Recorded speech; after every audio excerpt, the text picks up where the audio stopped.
Hi guys.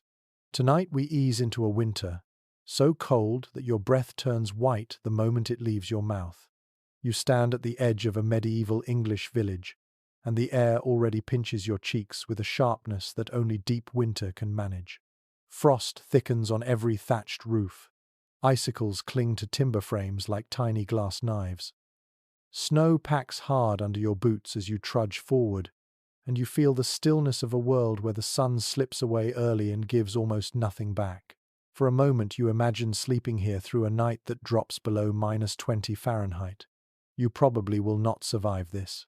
Not without a few tricks. Not without learning how these villagers did it long before anything like central heating existed.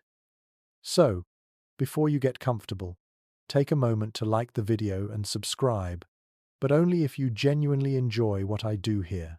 If you want, you can also tell me where you are listening from and what time it is for you right now. Now dim the lights and feel yourself stepping deeper into the scene as the cold rises up around your ankles and your breath curls like pale smoke. You move farther into the village, and everything feels slow, careful, deliberate. The air is so crisp that every whisper seems louder, and the faint smell of wood smoke drifts between crooked cottages. You hear a low creak as a door shifts in the wind. Someone inside is checking how much firewood is left for the night. You sense the worry in that gesture because firewood has always been expensive in winter. A mainstream historical fact comes to mind. Medieval England faced heavy deforestation in several regions by the late Middle Ages, which made fuel scarce and valuable. That scarcity shapes this entire night. It shapes the way every family prepares for sleep, and it shapes the way you breathe as you step closer to the nearest doorway. You pause at the threshold of a small peasant cottage. A tiny window glows from within. The shutters rattle a little in the harsh wind. You slip inside, and the warmth from the room feels weak but comforting. A smoky fire smoulders in the hearth. The villagers are finishing their evening tasks. They eat something thick and hot, maybe pottage made from whatever root vegetables they managed to store before the first freeze. You can smell the earthy steam rising from the pot. You stand quietly and watch how careful everyone is with their movements. They are trying not to let too much heat escape. The moment they open the door, cold floods in like a living creature.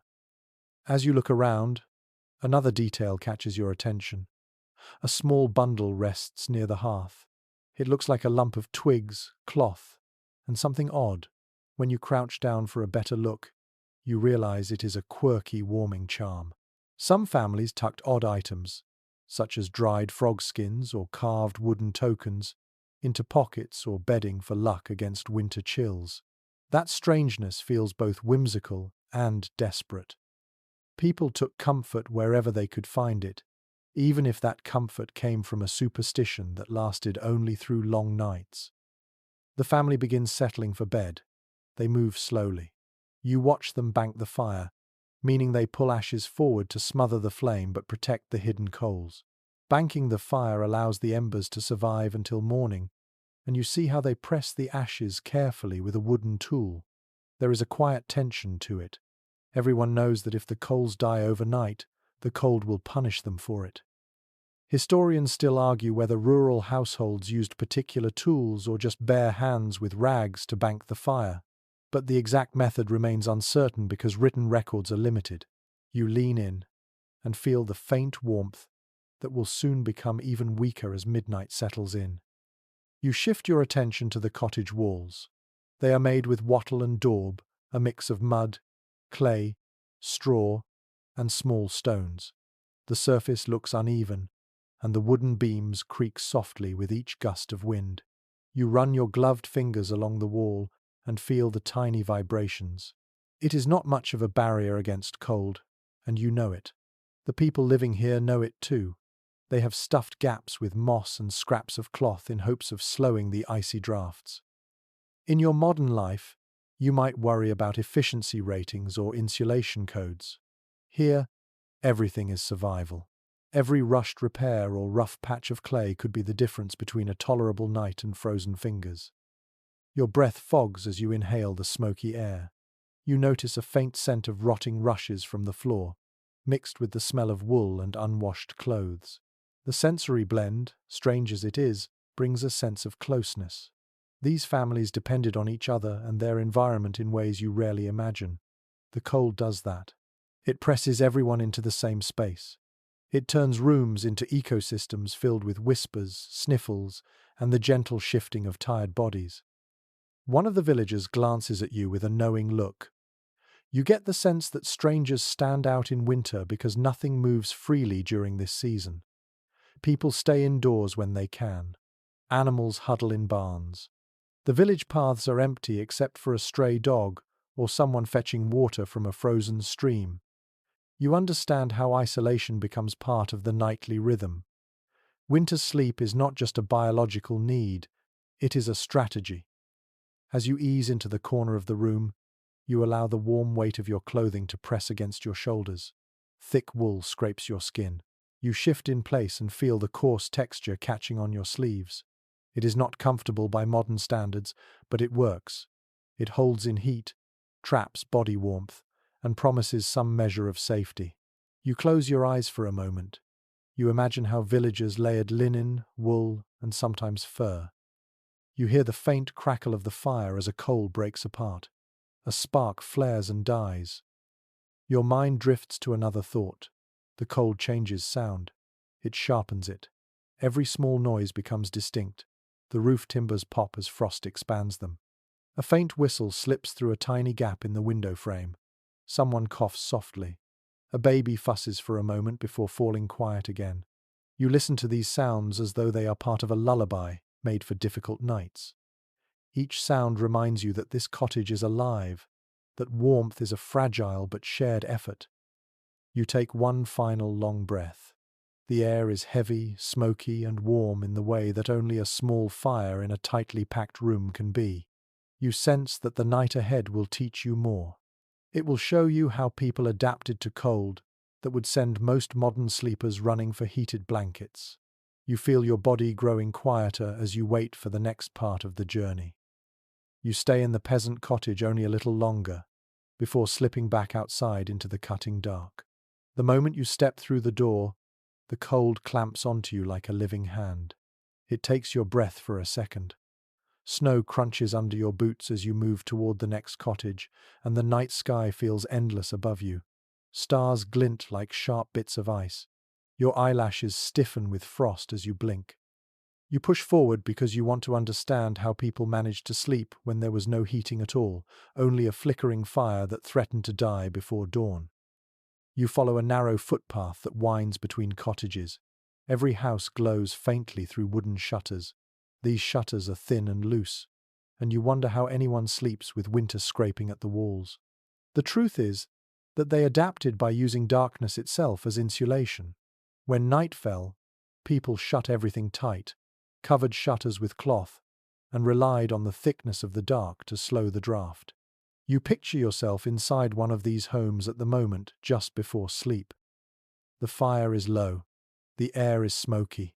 The room is filled with the quiet patience that winter requires. When you slip into the next cottage, the scene is similar but not identical. Here, the hearth is already dying. A few embers glow like small rubies. A woman kneels beside the hearth with a long iron poker, carefully pushing ash around the embers. She is banking the fire, using slow motions to ensure it will still be alive when the family wakes. This was a mainstream reality in medieval households. Fire was precious. Matches did not exist. Lighting a new flame usually meant using flint and steel, a frustrating method that required practice and luck. Keeping the fire alive overnight was the safer choice. The whole evening revolves around that tiny glow. Your eyes adjust to the low light. You notice that everyone moves with quiet discipline. It is not theatrical. It is survival. You listen as someone whispers about how many logs are left. Fuel scarcity shapes everything. People used peat in some regions, dried turf in others, and sometimes even dried dung when wood was not available. The smell of burning dung might not be pleasant, but it delivered heat, and heat meant life. A quirky tidbit drifts into your thoughts. Some medieval villagers believed that certain types of dung produced better heat because the animals had eaten particular herbs. Imagine betting your comfort on what your cow had for lunch. The dim fire throws shadows that sway across the room. You feel those shadows brushing your face as you step deeper inside. The cold still creeps in through every crack. It moves around your ankles, sneaking across the floor like a low mist. Even with the fire, the temperature inside a medieval cottage could drop shockingly low. Families felt cold that modern sleepers rarely experience.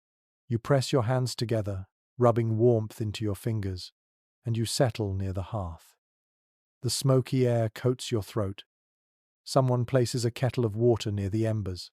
They are trying to warm it just a little, enough to use for a quick wash before bed. Bathing was not a daily routine. A simple warm rinse was a luxury. You watch the steam swirl faintly upward before vanishing. The room seems to hold its breath. Outside, the wind prowls around the cottage, pushing against the shutters with impatient fists. You notice how the family prepares the sleeping space. They arrange bedding close to the fire, but not too close, because sparks are dangerous. They lay out coarse blankets, woolen coverings, and old cloaks. They know exactly where the warmest patch of floor is, and you see them moving toward it like instinct. Children curl up first, tucking feet into warm pockets of fabric. Adults settle around them in layers. You observe how the family builds heat like a small living furnace. Everybody becomes part of the insulation. You feel the way warmth gathers slowly, like water filling a cup. They blow out candles, saving the last sliver of wax for another night. Darkness folds over the room. The only light comes from the smouldering hearth. You hear one more log crack. The embers' glow flickers. Someone coughs softly. A baby whimpers and quiets again.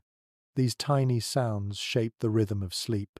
When people finally lie down, they do so in a world that is cold, dark, and quiet in a way that modern noise can hardly replicate. You focus on the fire again. It feels like the center of the room, the center of life. Your eyes follow the faint red coals. Hours from now, those coals might be gone. The room might drop to the same temperature as the open air. Some historians still argue whether medieval cottages reached freezing indoor temperatures or hovered slightly above it, but evidence suggests both extremes occurred depending on region, materials, and wind exposure. You sit with that uncertainty, feeling how fragile the line is between tolerable cold and life-threatening chill. You shift your weight, and a stray breeze slips across your face through a crack in the wall. It carries the scent of frozen earth. You understand why people feared winter nights. Without heating, sleep was not just rest. It was a cautious gamble. Every evening felt like a negotiation between your body and the cold. Would your fire last? Would your blankets hold? Would your breath freeze on the inside of your windows by dawn? You sense how the villagers accepted these risks because they had no choice. Another sound rises. The timbers groan as frost tightens them. You hear that deep, wooden creak, and it feels almost like the house is speaking. You glance up at the rafters where small shadows flicker. A hen flutters on her perch. Some families kept small animals inside during winter nights for added warmth. Not just for convenience, but because even the presence of a few warm bodies shifted the temperature. The closeness of human life and animal life is quietly humbling. You breathe in gently and close your eyes.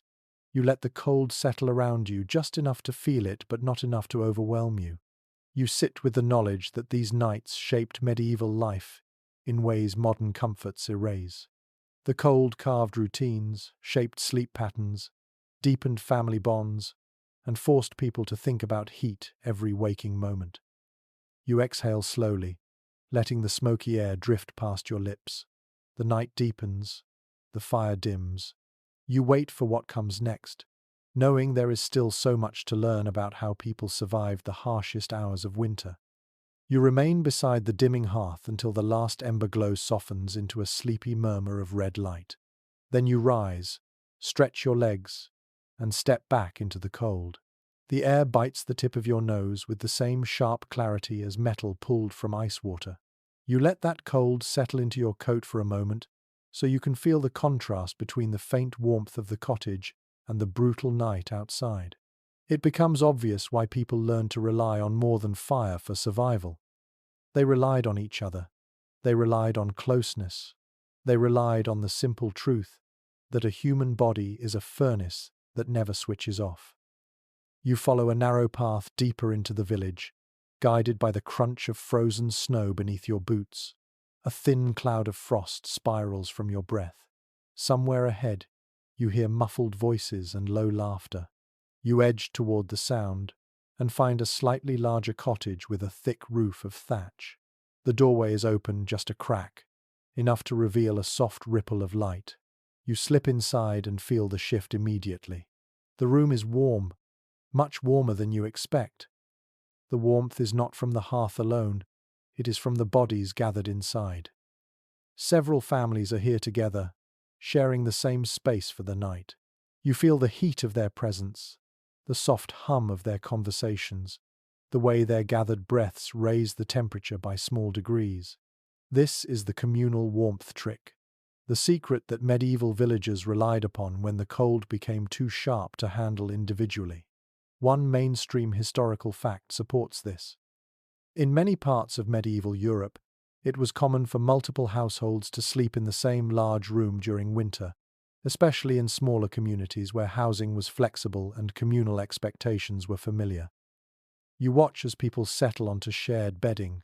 They arrange straw mattresses, woolen throws, and old cloaks into something resembling a wide nest. Children crawl to the middle, and adults flank the outer edges. You see how each person contributes a pocket of heat, and you sense how this sleeping cluster becomes something larger than its parts. You realize you are watching a survival strategy disguised as closeness. You also notice the smells that come with it. Warm wool, damp clothing, cooked vegetables, and the faint musk of unwashed bodies all mix into a scent that feels lived in rather than foul. It is the smell of warmth in a cold world. A man notices you standing near the door and waves you closer. His gesture is relaxed, almost sleepy. You move toward the cluster and feel the rising heat as you step in. Someone hands you a rough wool blanket that smells of lanolin. You drape it around your shoulders, and the texture scratches your neck. The warmth, however, builds quickly. The blanket traps your body heat and returns it to you. You sink into that feeling. Another villager, a woman with kind eyes, explains that during the hardest winters, people often slept side by side, not out of sentiment but necessity. You picture yourself lying between strangers, sharing breath with people you met only hours ago. It sounds uncomfortable by modern standards, but here it feels natural. The cold does not care about personal space. It encourages people to become a single, layered organism made of cloth and skin and slow breathing. She leans in and whispers a quirky tidbit. Some households believed that sleeping between two particularly warm people could cure colds or fend off evil spirits that thrived in winter darkness. They even had a playful term for it in certain regions. They called it borrowing heat. You consider that phrase, borrowing heat, as though warmth itself was a kind of currency shared among trusted neighbors. You settle beside a small group and lower yourself onto a straw mattress. The mattress cracks and shifts beneath you. It is uneven and prickly, but surprisingly warm. You feel the heat trapped inside the piled straw. The warmth is faint but steady. You lie back and let your eyes adjust to the quiet glow of the fire at the far end of the room. Shadows cast by the communal cluster move gently, creating a shifting tapestry across the walls. A child beside you murmurs something about a dream she had the night before, involving a giant animal made of snow. Her voice is soft, cottony. Her mother shushes her gently and strokes her hair. The fire crackles faintly. You hear the wintry wind pressing against the walls. But here, inside this packed cottage, the cold stays outside for a little while longer. You shift your position, adjusting your legs beneath the blanket. Your body leans slightly into the person next to you. They do not mind. No one minds. Everyone understands their role in this nightly ritual. Even the way people breathe feels coordinated. You breathe in, you breathe out. The warmth builds. Then your thoughts drift toward the science of this moment. You sense how heat radiates from each person, warming the air, warming the bedding, warming the shared space. It occurs to you that this communal technique is not just a cultural practice, it is a biological hack. In a world without heating, body heat is both reliable and renewable. But not everyone agrees on how common or necessary this sleeping method was.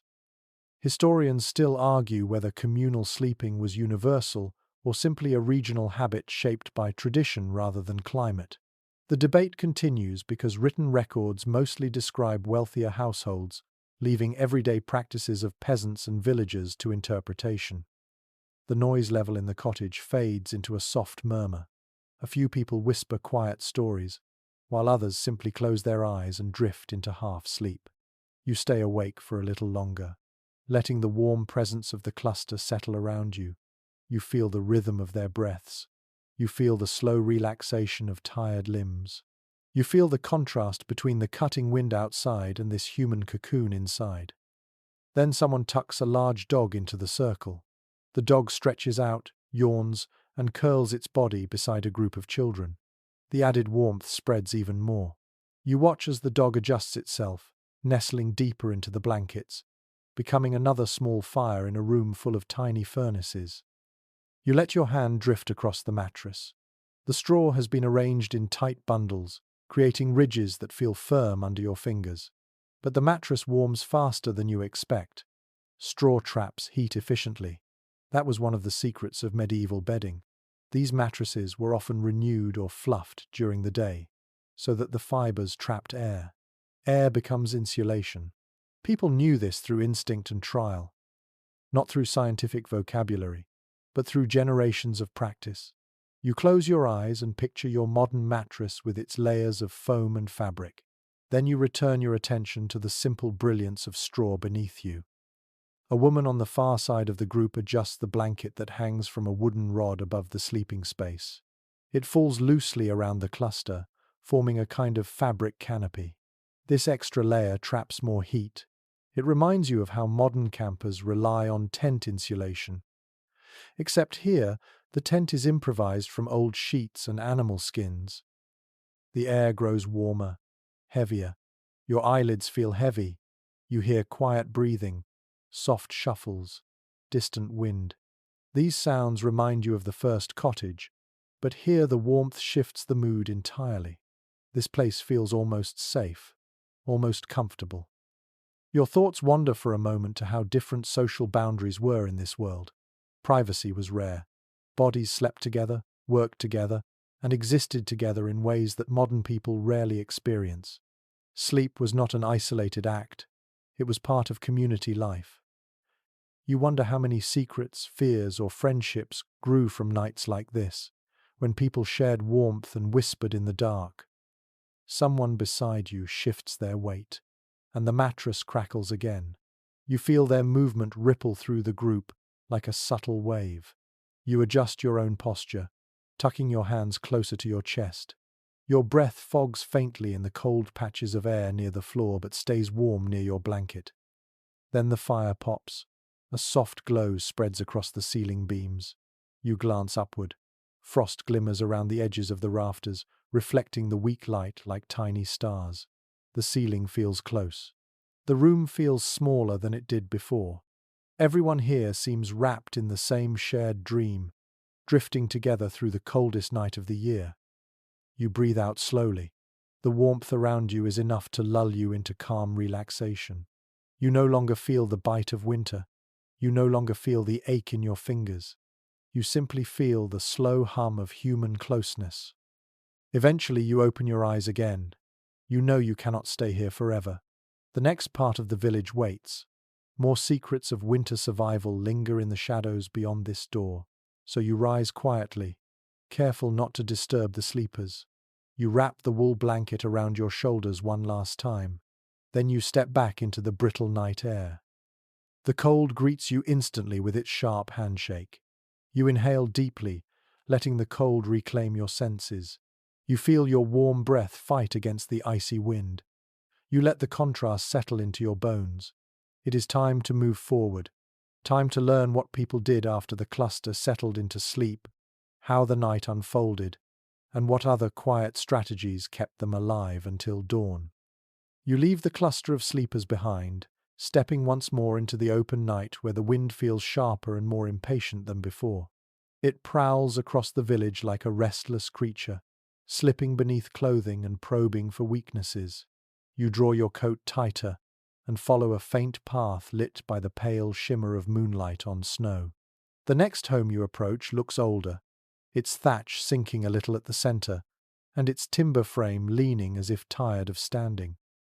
Yet you smell something familiar as soon as you approach the door. Straw. Dry straw. A scent that is both dusty and warm. A quiet reminder of how simple materials shaped medieval rest. When you enter, you find a single family preparing their bed for the night. They are spreading layers of straw across a wooden frame, sculpting it into a shape that looks almost like a nest. The movement is rhythmic and patient. You feel the warmth of the hearth only faintly here. The fire is mostly embers, dim and soft, but bright enough to reveal the golden texture of the straw. They do not speak much. Winter nights teach silence. They have done this task so many times that each motion seems memorized by the hands. You kneel beside the straw bed and reach out. The fibers crunch softly beneath your fingers. They bend, then spring back slightly. Straw is deceiving. It looks crude, but it is clever in the way it traps air. That trapped air becomes insulation, the same principle used in down jackets and modern sleeping bags. You tilt your head, appreciating something that people in this room likely understood through experience rather than explanation. A commonly acknowledged detail among medieval historians is that straw bedding was replaced fairly often during winter because fresh straw provided better warmth and cleanliness than old flattened bundles. One of the children spreads a thin linen sheet over the straw, smoothing it with small, determined hands. After the linen comes a thicker woolen layer, softening the mattress further. You adjust your position, watching the process with quiet fascination. You see how each layer transforms the rough base into something more forgiving. You notice the smell too. New straw has its own personality. A little sweet, a little dusty, carrying echoes of summer fields now frozen under layers of frost. As you observe, an older man smiles at you and taps the straw mattress. He gestures for you to lie down, just to feel it.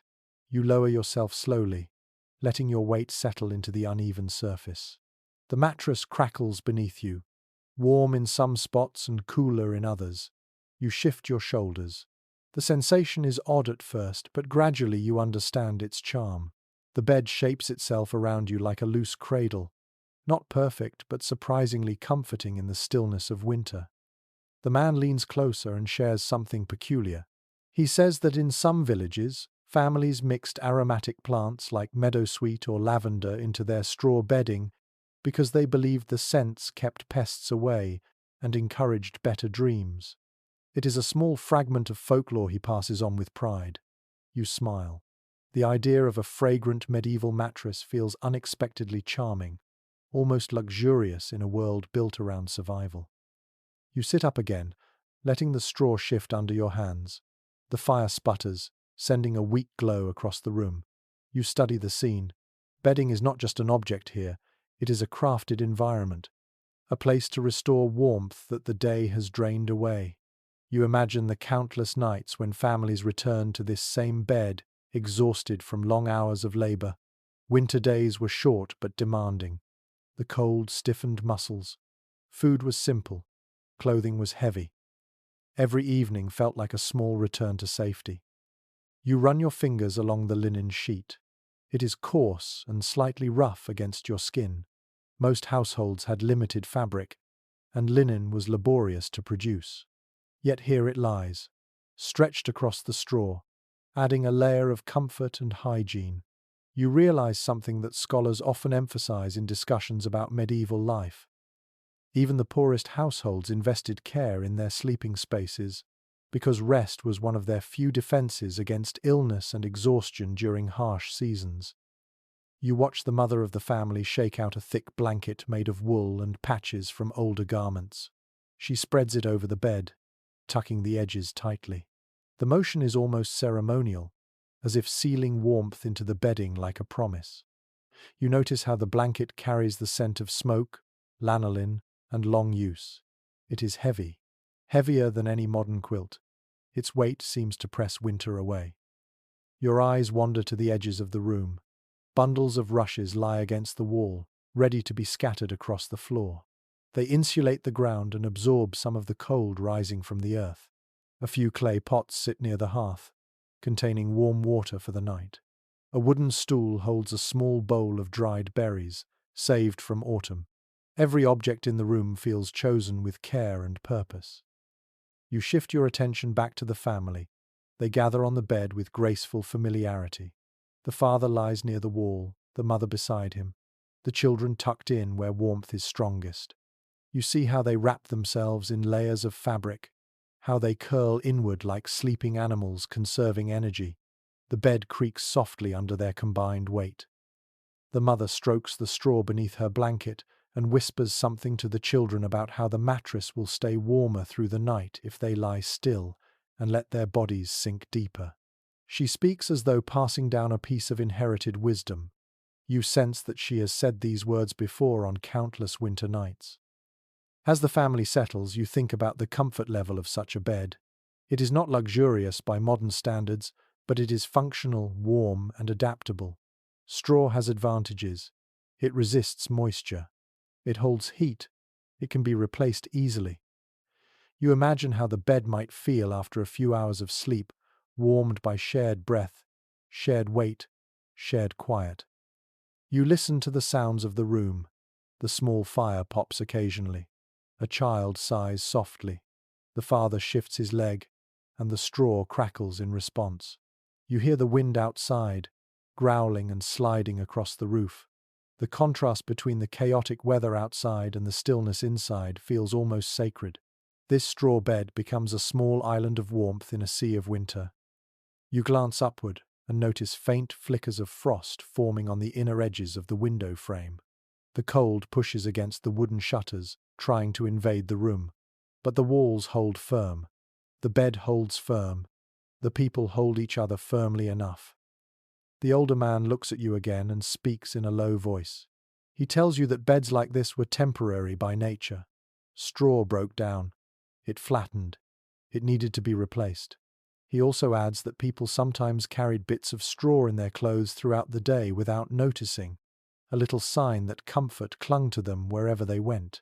You like that image. Comfort sticking to them like a quiet companion. Then he laughs softly and mentions an odd detail he remembers from his youth. He says that some people believed mice chose the warmest houses based on the scent of straw, and that families used this as a humorous way to brag about whose home was coziest. It is one of those folk beliefs that reveal as much about personality as it does about practicality. You spend a moment in silence, watching the family drift towards sleep. The room grows dimmer. The fire sinks lower. The air thickens with steady, rhythmic breathing. You feel yourself relaxing again, drawn into their warmth even from a few steps away. You stand slowly, brushing bits of straw from your clothing. The mattress crackles softly in response. You give the family a gentle nod before stepping toward the door. You brace yourself for the cold waiting outside. When you open the door, winter rushes forward instantly, reclaiming you. The temperature drops sharply. Your breath curls upward in pale ribbons. You inhale deeply, letting the icy air clear your senses. You carry with you the memory of warmth, of straw, of shared sleep. You take a few steps away from the cottage, the snow crunching beneath your heels. The night feels larger again. A new question forms quietly in your mind. If this is how common villagers slept, what other hidden strategies did people use to survive nights like this? You tighten your coat and follow the faint outline of another building in the distance, ready to uncover the next piece of winter wisdom. You walk through the biting night again, your boots pressing deep prints into the glittering crust of snow. The sky above feels impossibly clear, as if winter has polished it into a cold crystal dome. Your breath drifts upward in slow curls. You rub your hands together and think about how warmth becomes a rare treasure out here. A treasure protected by layers of cloth, layers of habit, and layers of old knowledge shaped across generations. As you approach the next home, you notice something different about the light leaking through the shutter gaps. It flickers in a softer tone, almost honey-colored. When you push the door open, the first thing you feel is texture. Thick, scratchy, heavy texture wrapping the entire room. Wool is everywhere, hanging from pegs, draped across benches, folded in dense stacks against the wall. It looks like the house is padded from the inside, dressed for winter just as much as its inhabitants are. A woman sits near the smouldering hearth, carding raw wool with steady motions that send soft fibers floating in the air like tiny pale feathers. She looks up, smiles, and gestures for you to step closer. You do. The warmth in the room is faint, but it is clear that wool makes the difference. It holds heat with a stubborn loyalty. It shields skin from cold air. It even muffles sound slightly, giving the house a gentle hush. You lower yourself onto a wooden stool and take in the details. There is a single wide bed in the room, piled high with woolen blankets. Not thin, decorative ones, but thick, weighty layers woven tightly by hand. You brush your fingers across one. It feels coarse but resilient. The lanolin left in the fibers creates a faint, waxy sheen, and the smell is earthy, almost soothing. You observe the family preparing for bed. They move more slowly now, as if winter asks them to save energy even in their gestures. The father shakes out a large blanket that has been passed down for years. Its edges are frayed. Its center is dense and warm. He lays it across the bed with the carefulness of someone handling a precious object. A commonly accepted detail among textile historians explains this scene well. Wool was one of medieval England's most valuable natural materials, both for trade and for daily survival, because it stayed warm even when slightly damp. That single fact shaped clothing, bedding, and even the economy. You feel it here. You see it in the quiet pride of the household. The mother hands you a woolen tunic so you can understand its weight. You lift it, surprised by how solid it feels.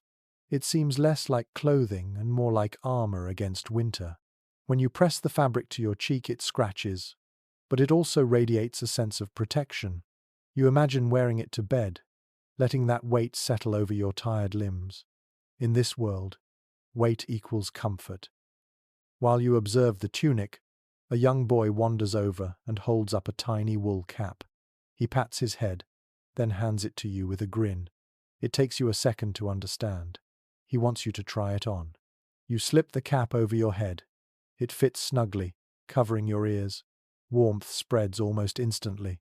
The boy beams, clearly pleased.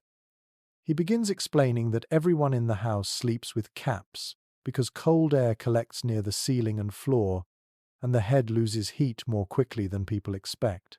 His explanation is simple, but it feels rooted in family wisdom.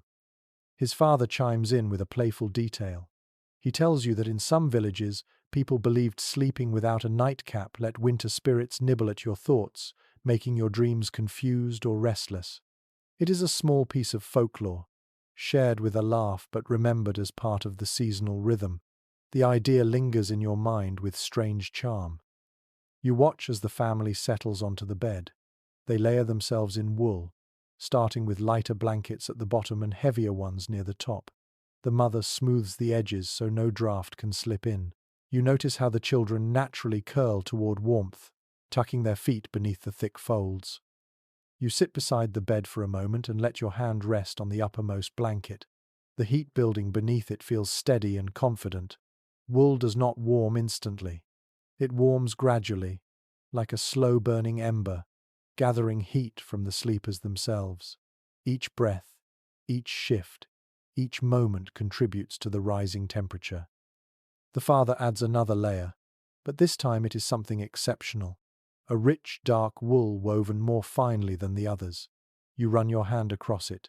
It feels smoother, almost silky in comparison. He explains that this piece is made from the fleece of their best sheep, sheared in late spring, spun carefully, and woven by his own mother.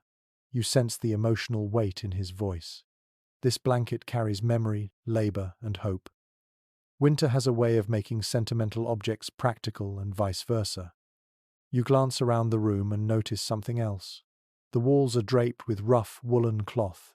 This is not decoration, it is defense. Hanging wool along the interior walls creates a barrier against drafts, trapping warm air near the bed. The fabric shifts slightly when wind presses against the exterior timbers. It moves like a kind of soft shield. As you examine the room, the older woman carding wool finally speaks. She mentions that wool garments were often brushed with certain oils or fat mixtures to improve their ability to repel moisture. She laughs quietly and says the smell could be unpleasant, but the warmth was worth it. You sense her experience in every word. She pauses her carding and tells you something scholars often discuss when studying medieval winters. She explains that wool was not just for warmth, it also represented stability. It was a resource families relied on, traded with, paid rent through, and depended upon for almost every season of life. The wool trade fed entire regions. Even kings measured part of their wealth in fleece. Understanding wool is understanding the medieval world.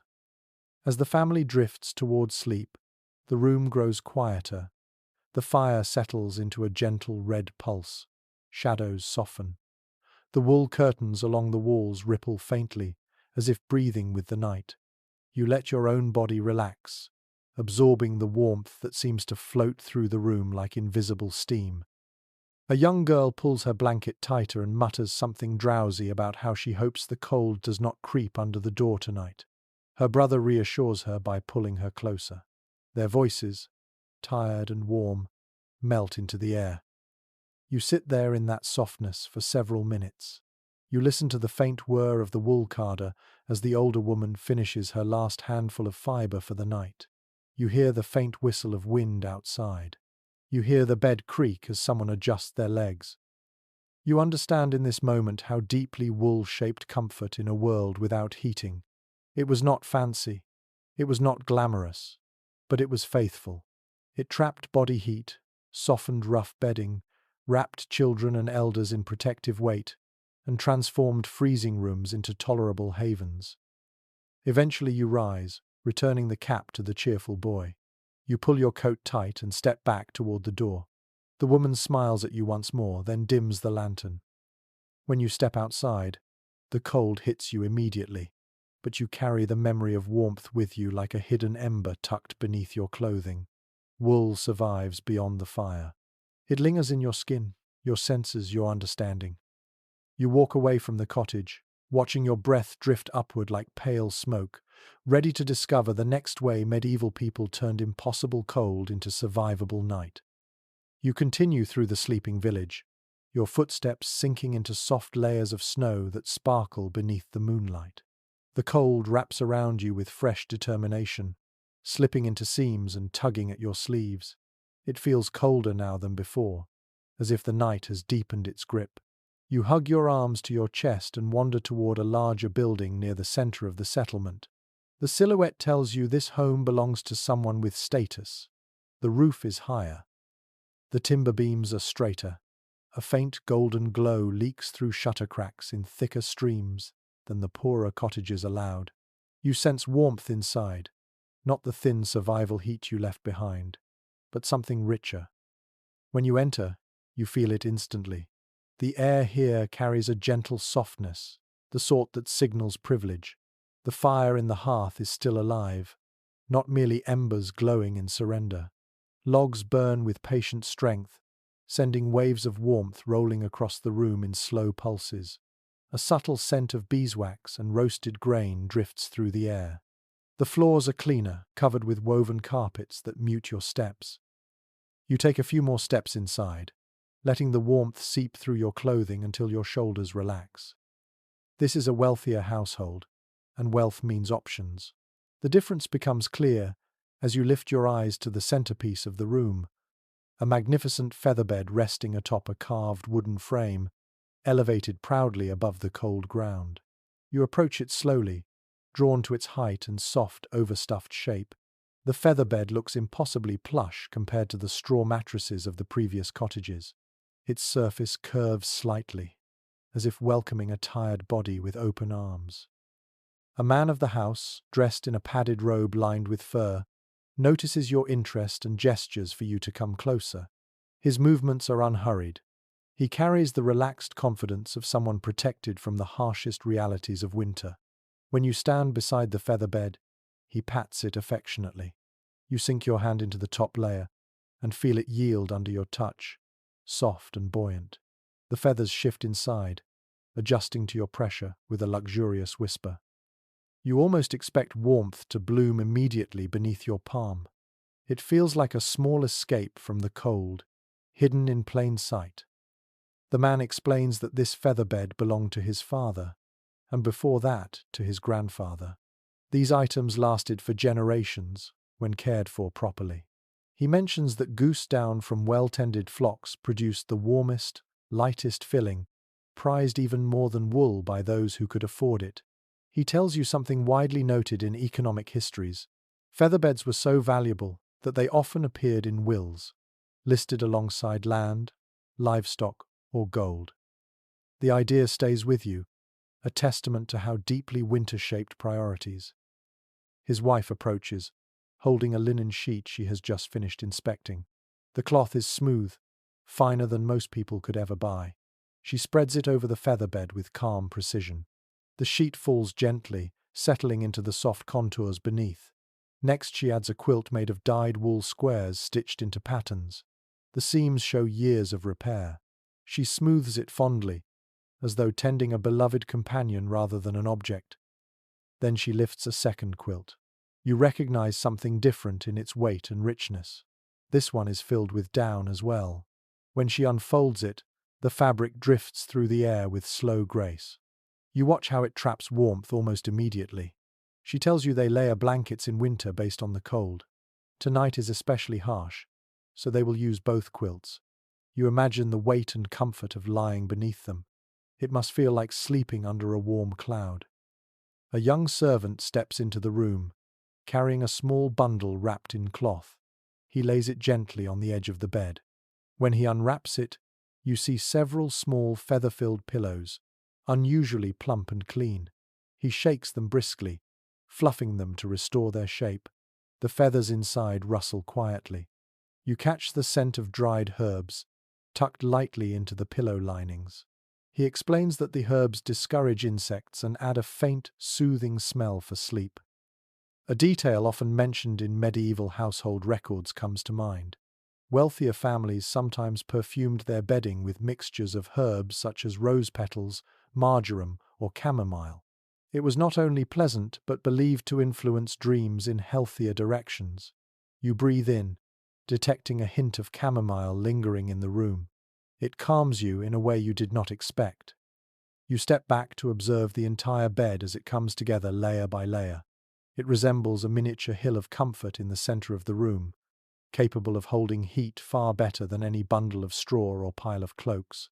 You imagine how the owners sink into it each night, feeling their bodies enveloped in softness while the winter rages outside.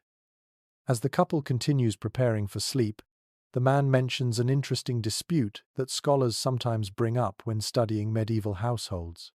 He says that some old accounts claim featherbeds were kept away from the coldest walls to prevent feather clumping, while others suggest families placed them near interior walls for insulation.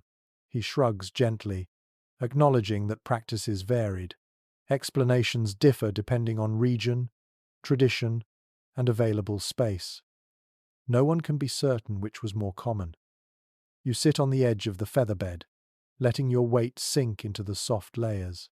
It feels entirely different from straw, wool, or shared communal warmth. This is a deliberate luxury made possible by economic stability.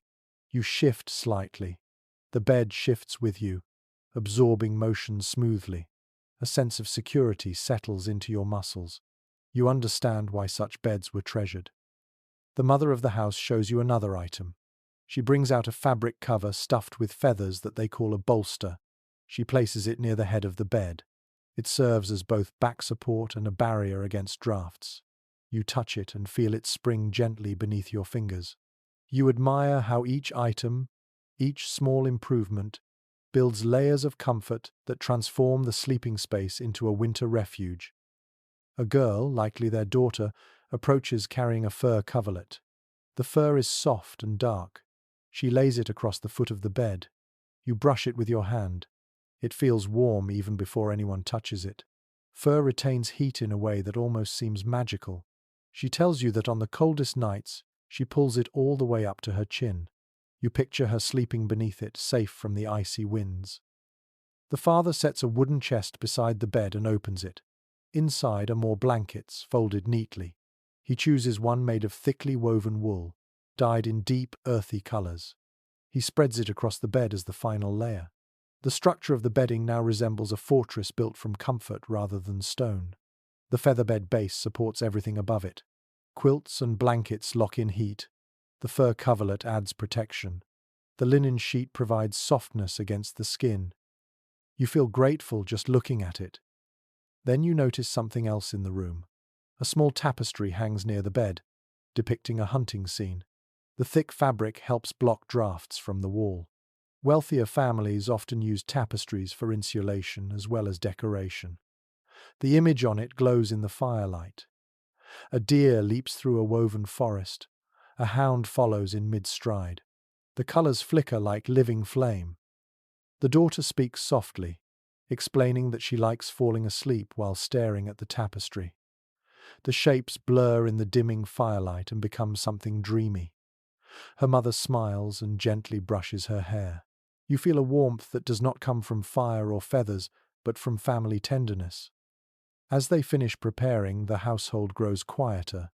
The fire still burns, but its crackles soften. The room fills with an intimate calm. You sit on the featherbed, feeling yourself drawn towards sleep by the gentle pull of the quilts and the rhythmic breathing around you.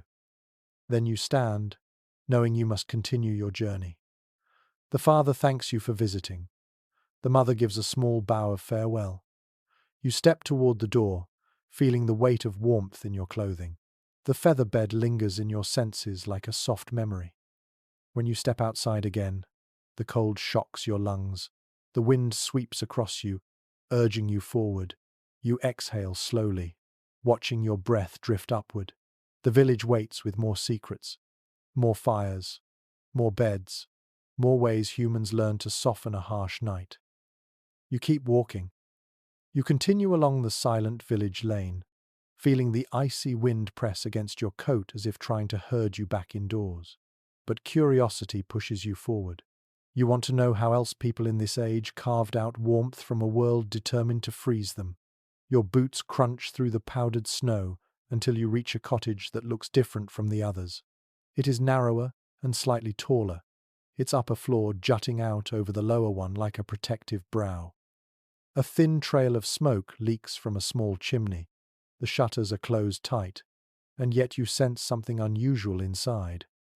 When you ease the door open, a gentle pocket of warmth drifts out. It is not as strong as the heat in the wealthier home you visited, but it is unmistakably warmer than the open room you expect. You step inside and suddenly the layout becomes clear. This house has a built-in sleeping niche carved directly into the wall. You stare at it with growing fascination.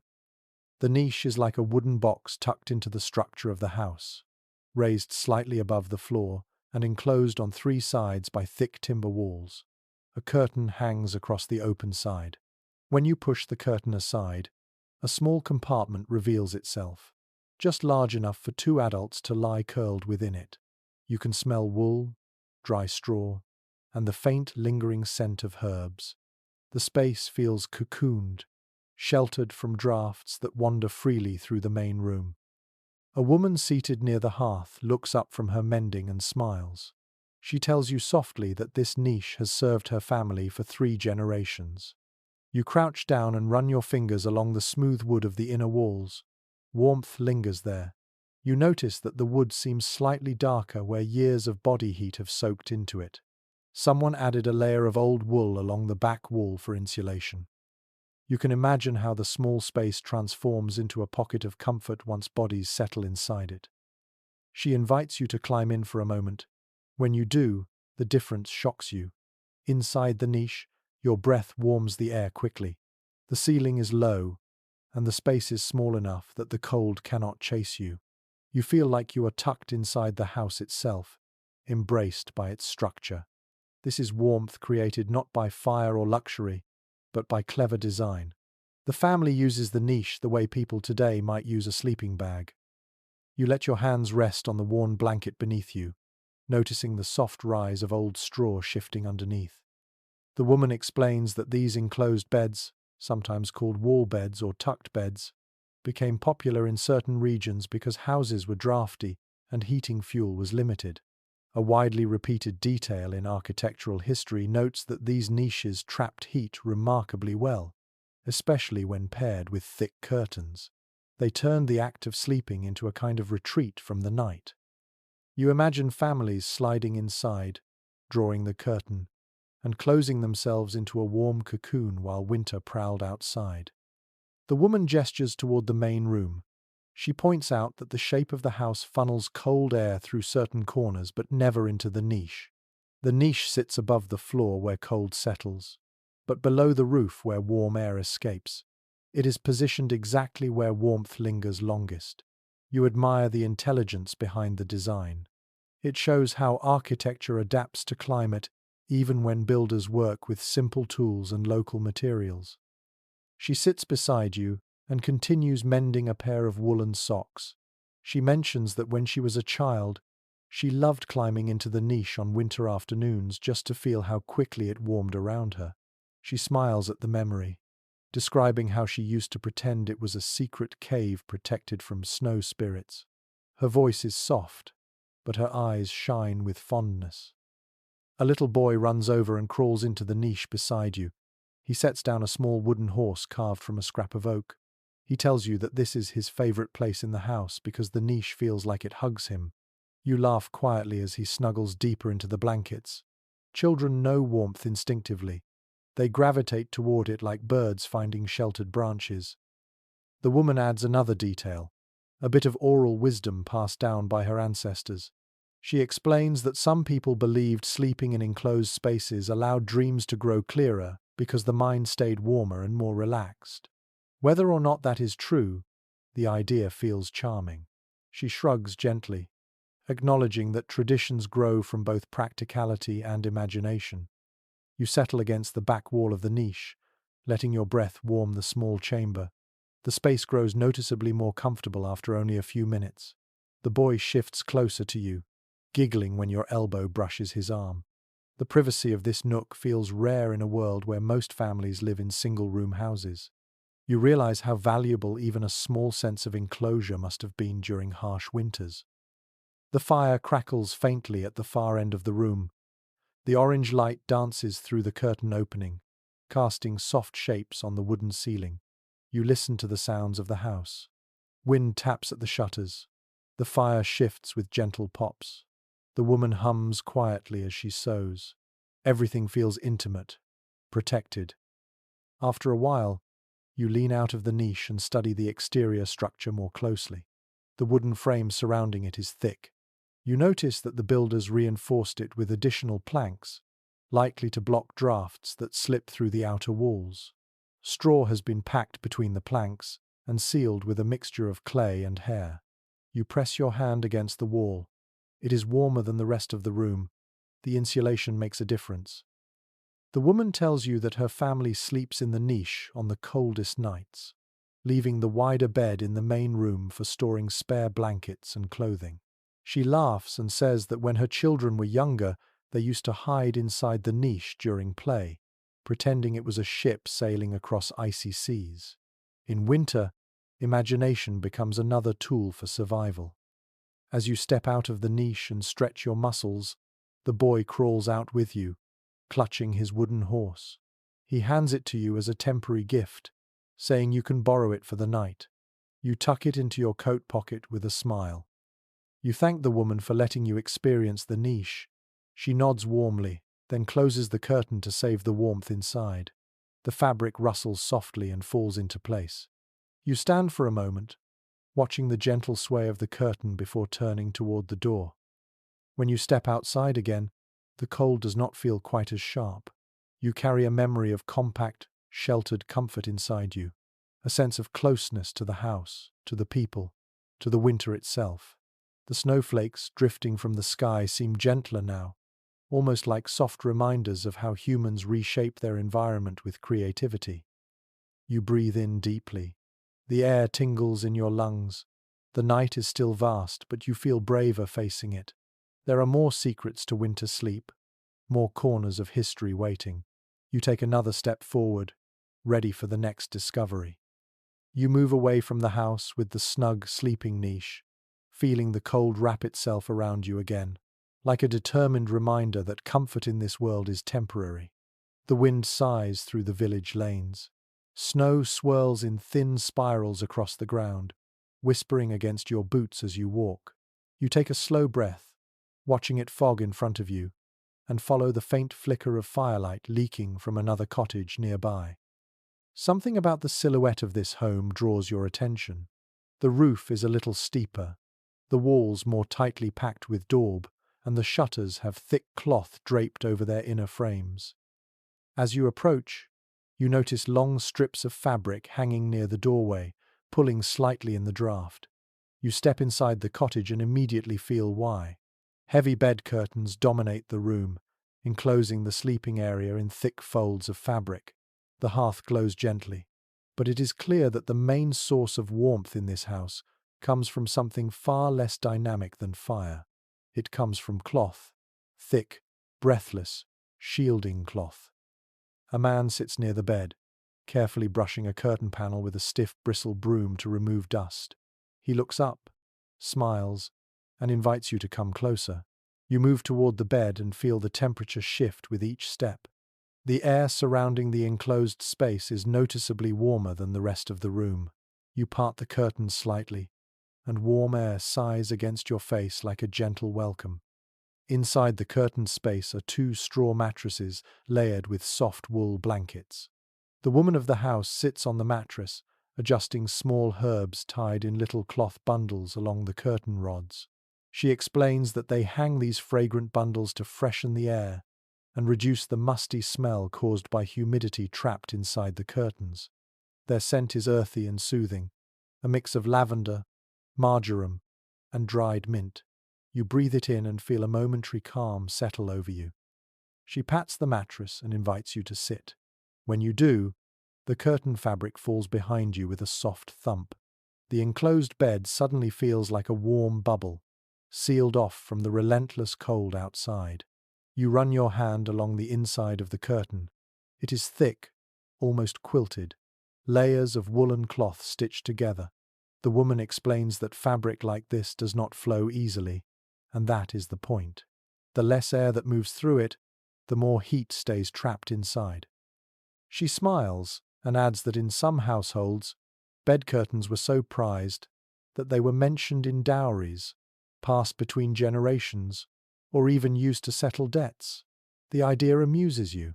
A curtain as currency. But after sitting inside this warm pocket of air, you understand why. In winter, warmth is wealth.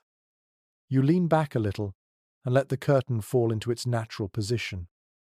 Light filters through the fabric in soft gold patterns, giving the tiny enclosed space a half-dreamlike quality. Outside, the wind whistles faintly through the gaps in the shutters, but the curtain muffles it until it becomes nothing more than a distant hum. You suddenly feel the cocoon effect that medieval people depended on. It is a small sanctuary born from fabric and breath. The man joins you and points out the wooden frame above the bed that supports the curtains. He explains that the frame must be strong enough to carry the weight of the cloth, which grows heavier in winter as dampness creeps in from the breath of sleeping bodies. He knocks on the frame lightly, and the wood answers with a dull, confident sound. He tells you that this frame is older than he is. He grew up sleeping beneath it. His own father added panels to it when the winters grew harsher. As the woman adjusts a blanket, she explains something often repeated in studies of medieval domestic life. Curtains were not just about keeping warmth in, they were also about privacy. Most families lived in one large room, so these curtains offered a rare sense of separation. Behind them, people whispered stories, shared secrets, or simply enjoyed the illusion of solitude.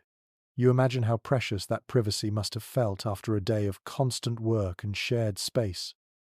You reach out and trace a line of stitching along the curtain. The needlework is simple but strong, done with thick thread, designed to endure constant pulling. The woman tells you that she stitched these curtains herself, adding patches whenever they grew thin. She points to a faded square of fabric that once belonged to her grandmother's cloak. It adds strength and memory at the same time. The man laughs softly and tells you a bit of village humor. Some people joked that if your bed curtains had too many holes, the cold would slip in like an unwanted guest and join the family in bed. He taps one patched area and nods approvingly, proud of their handiwork. His smile carries the warmth of someone who knows how much these curtains protect him through winter. You sit quietly for a moment, absorbing the comfort inside the curtained bed. The sensation of warmth creeping into your limbs feels like a reward after walking through the icy village night. You lean back and let yourself savor the stillness, listening to the low crackle of the hearth beyond the curtain. After a short while, you lift the curtain and step out. The temperature difference hits you immediately like a cold hand pressing against your chest. You inhale sharply. The room outside the curtain feels several degrees colder. You instinctively pull your coat tighter. The contrast tells you everything about the brilliance of this simple design. The woman now rearranges the blankets inside the bed. She fluffs one woolen layer and tucks it at the foot of the mattress. She speaks softly about how much heat the curtains save, not just through insulation but through trapping body warmth. Once people settle inside and breathe together, the bed warms like a miniature room. The husband nods and adds that on the harshest nights, they sometimes hang an extra curtain layer, creating a second barrier that helps trap more warmth. He gestures to a folded curtain hanging neatly near the wall. You run your hand along its coarse surface. It feels heavy, like winter pressed into cloth.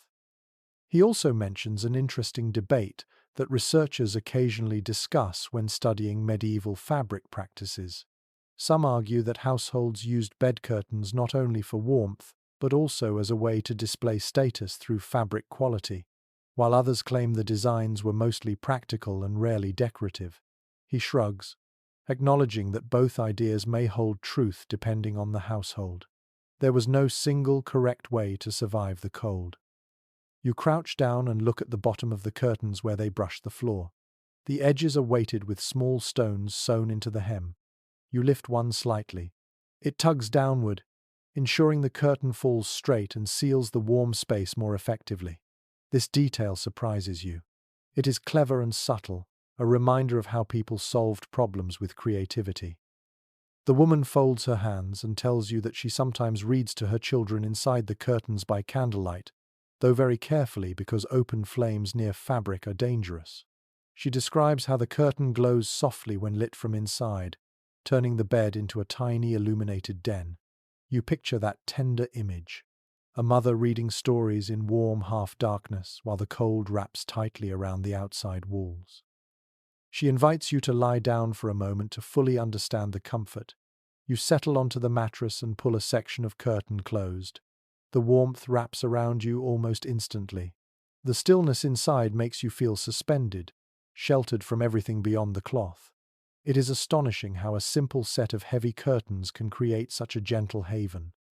You stay there only long enough to appreciate the ingenuity of the design, then rise again, knowing your journey is far from finished. The couple thanks you for visiting. You offer them a grateful nod and step toward the door. When you leave the cottage, the cold snaps at you immediately. But now you feel ready for it. You have seen how people push back against winter with fabric alone. You walk down the snowy path, breath rising like ghosts in the air, eager for the next shelter and the next secret of medieval nights. You continue down the icy path, the wind tugging at your sleeves with playful cruelty, as if reminding you that comfort never lasts long out here. A thin veil of snow drifts from the rooftops each time a gust sweeps through the village. You pull your collar higher and keep walking, guided by faint sounds that roll through the night. Low grunts, shuffling hooves, the muffled rustle of hay. These are not sounds of people. These are nighttime voices of the animals that share the rhythms of winter with the villagers. You follow the noise until you reach a sturdy timber building attached to a small cottage. Warm breath curls from gaps between the boards, glowing in the moonlight like mist rising from hidden springs. You step closer and smell it instantly. The deep, earthy scent of livestock, warm hide, dried hay, old straw. It is a dense aroma, familiar and grounding. You push open the barn door and step into heat so sudden that you inhale sharply out of surprise. The barn radiates warmth in a way you have not felt in any human dwelling so far. Animals create their own climate. Their bodies release steady heat, and the thick bedding beneath them insulates it further. You pause, letting your eyes adjust to the dim lantern hanging near the door. The light reveals cows shifting lazily, a pair of goats chewing cud even at this late hour, and a few chickens perched on a beam, feathers puffed out like tiny winter coats. A man sits on a wooden stool near a cow, mending a harness with slow, deliberate stitches. He looks up and greets you with sleepy friendliness. He gestures for you to come in and close the door to keep the warmth inside. You do, and the temperature rises even more, embracing you like a heavy blanket. The difference is astonishing.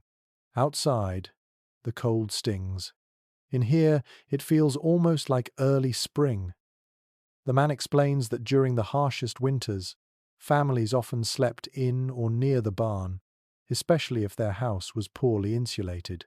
He chuckles softly and says that cows are more reliable than fire because they never let their body heat drop. You glance around the space again, feeling a sense of practicality woven into every beam. The barn is not simply a workplace. It is a shelter for humans as much as animals. He invites you to follow him into a corner where a raised wooden platform sits beneath a thick overhang. On the platform rests a simple bed made of straw, covered with a coarse wool blanket. It looks rough but inviting compared to the freezing outdoors. He pats the blanket and tells you that sometimes, on the coldest nights, his family moves out here to sleep with the animals. It was never considered shameful. It was considered sensible. You sit on the edge of the platform and feel the warmth rising from the ground. You run your hand through the straw. It is dry and thick, holding pockets of heat like tiny insulated chambers. Above you, the cow flicks its ears, shifting its weight with a low rumble. A wave of warm air rolls over you again. The cow's breath steams the air in soft puffs. The man laughs quietly and shares a light-hearted piece of rural wisdom. He says that goats are better bed companions than cows because goats wiggle closer, while cows prefer to remain dignified and keep their distance. He follows the joke with a story about a neighbor who claimed his goat once stole his blanket during the night. Whether or not that tale is true, it adds a charming layer to the image. He steps over to a pig pen where a pair of plump pigs nestle together under a mound of hay. Pigs generate remarkable warmth. Some families would let them sleep in attached sheds or even in special corners of the house during winter nights. You watch the pigs breathe in slow tandem, their bodies radiating heat like small furnaces. The man taps the fence gently and says that pigs are loyal sources of warmth, though not exactly scent-free. You smile despite the lingering odor in the air. You hear a soft clucking sound above you. One of the chickens shifts on its beam, feathers ruffling. Chickens do not produce as much heat as larger animals, but their presence still lifts the temperature of the room by a few degrees. More important, they contribute to the sense of shared life. You look up at them and think about how many medieval nights were warmed by the presence of creatures whose survival was intertwined with human survival. The man now gestures toward the main cottage entrance that connects to the barn. He explains that in some homes, the cottage and the animal shelter shared a wall, so warmth could seep from one into the other. People took advantage of every bit of heat nature offered. He lifts a lantern and points to the wooden boards in the shared wall. They are warm to the touch. The animals on the other side breathe, shifting gently, and their warmth passes through as if moving with intention. While you walk with him, he mentions an observation commonly discussed in studies of medieval farming life. The reliance on animals for warmth was not seen as crude or primitive. It was viewed as a wise use of resources. Livestock were central to the family's survival, and their warmth was a natural gift in bitter winters. He brushes his hand along the flank of a cow and smiles with quiet pride. You crouch near the straw bedding again, letting your fingers sift through it. The heat from the animals mixes with the earthy scent of hay, creating a strange but comforting atmosphere. The barn feels alive, full of steady breathing and slow movements.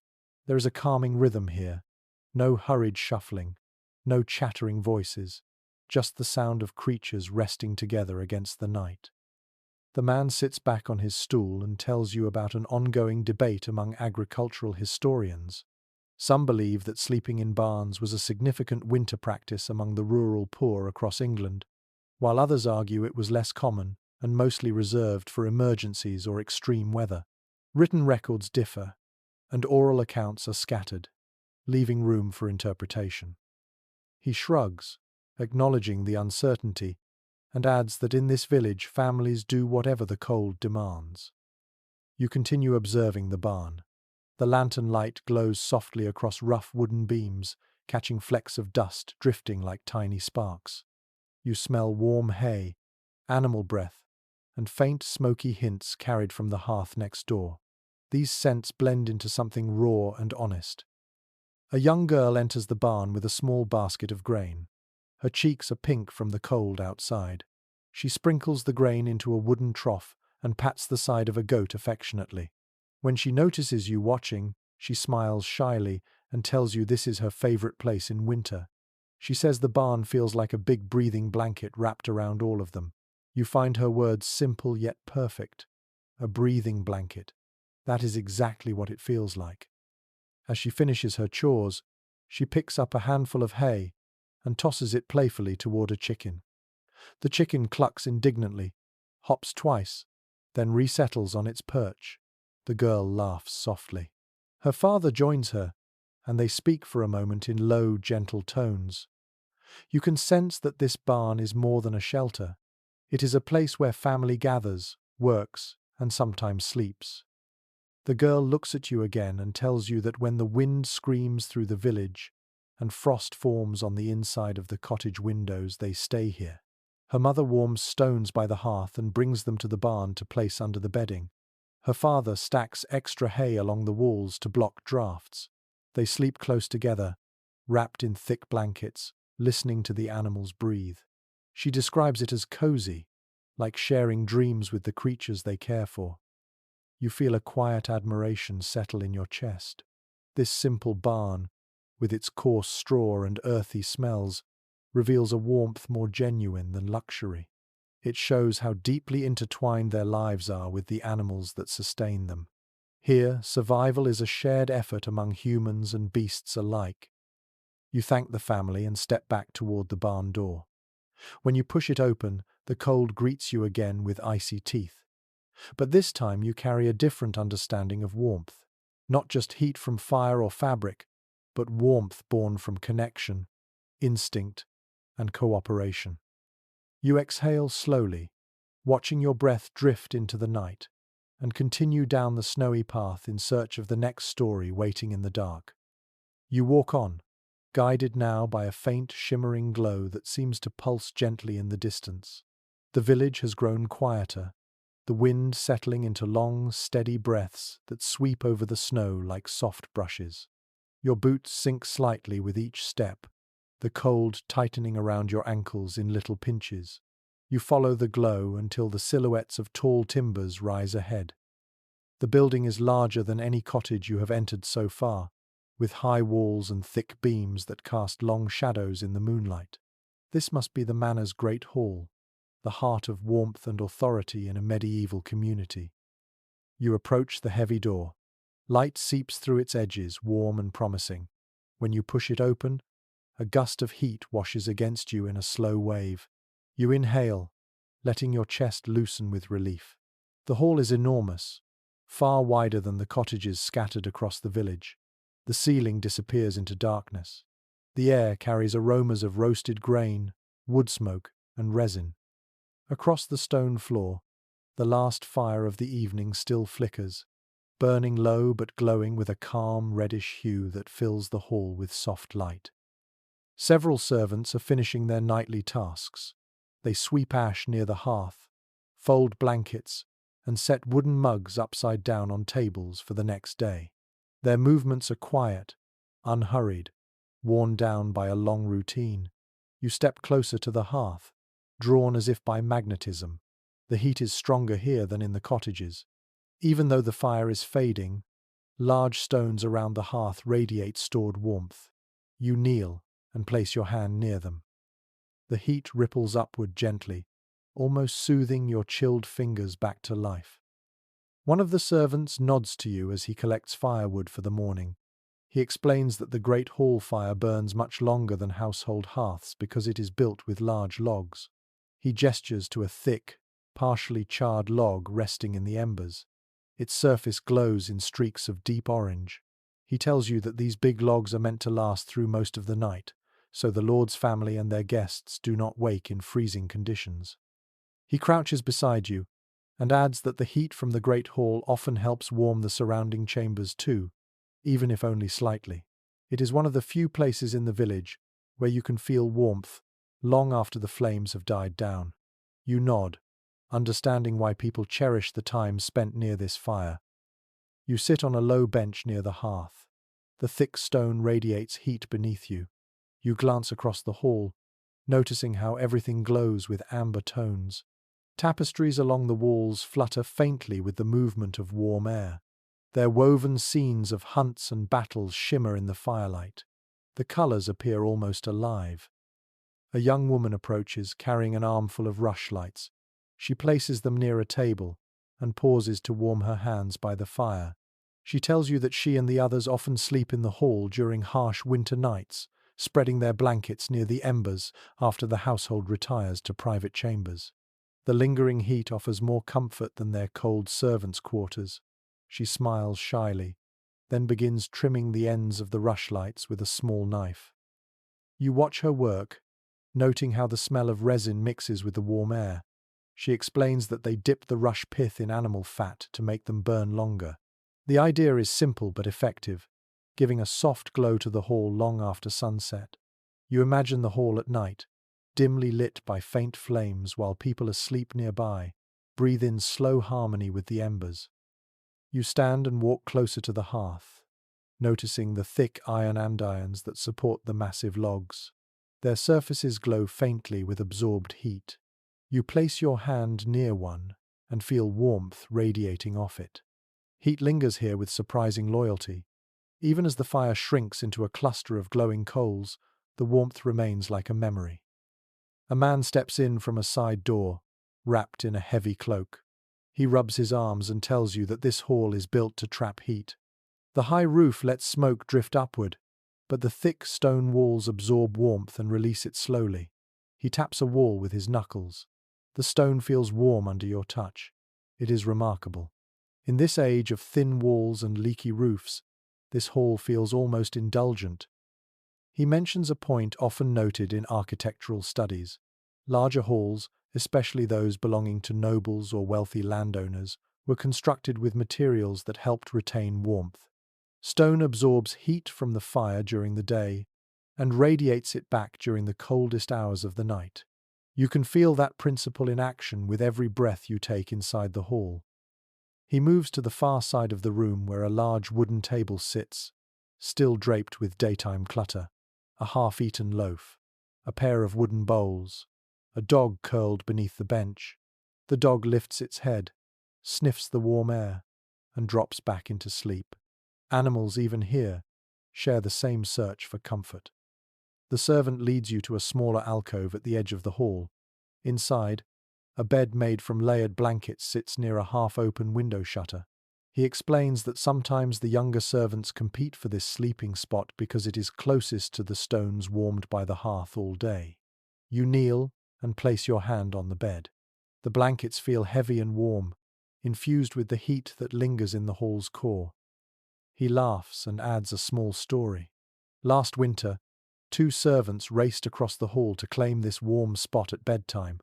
only to discover that the Lord's hound had already curled up there and refused to move. The group ended up sleeping around the dog, grateful for its warmth. The story makes you smile, a small glimpse into the playful side of winter life. The woman with the rushlights returns and begins placing them in wall holders. Their dim glow joins the fading hearth light. She tells you quietly that even in noble homes, nights get cold enough to numb fingers and stiffen joints, but the fire in the great hall protects them better than anything else available. The servants gather here before the embers vanish and whisper stories, singing sometimes in soft voices until sleep catches them. She pauses and shares a fragment of folklore that her grandmother used to tell. If a person slept too far from the hearth during a deep freeze, their dreams could wander into landscapes of frost, and they might not find the path back to their body by morning. The belief is poetic rather than literal, but it speaks to the deep respect people held for warmth during nights like this. As you stand again near the center of the hall, you take in the whole room one more time.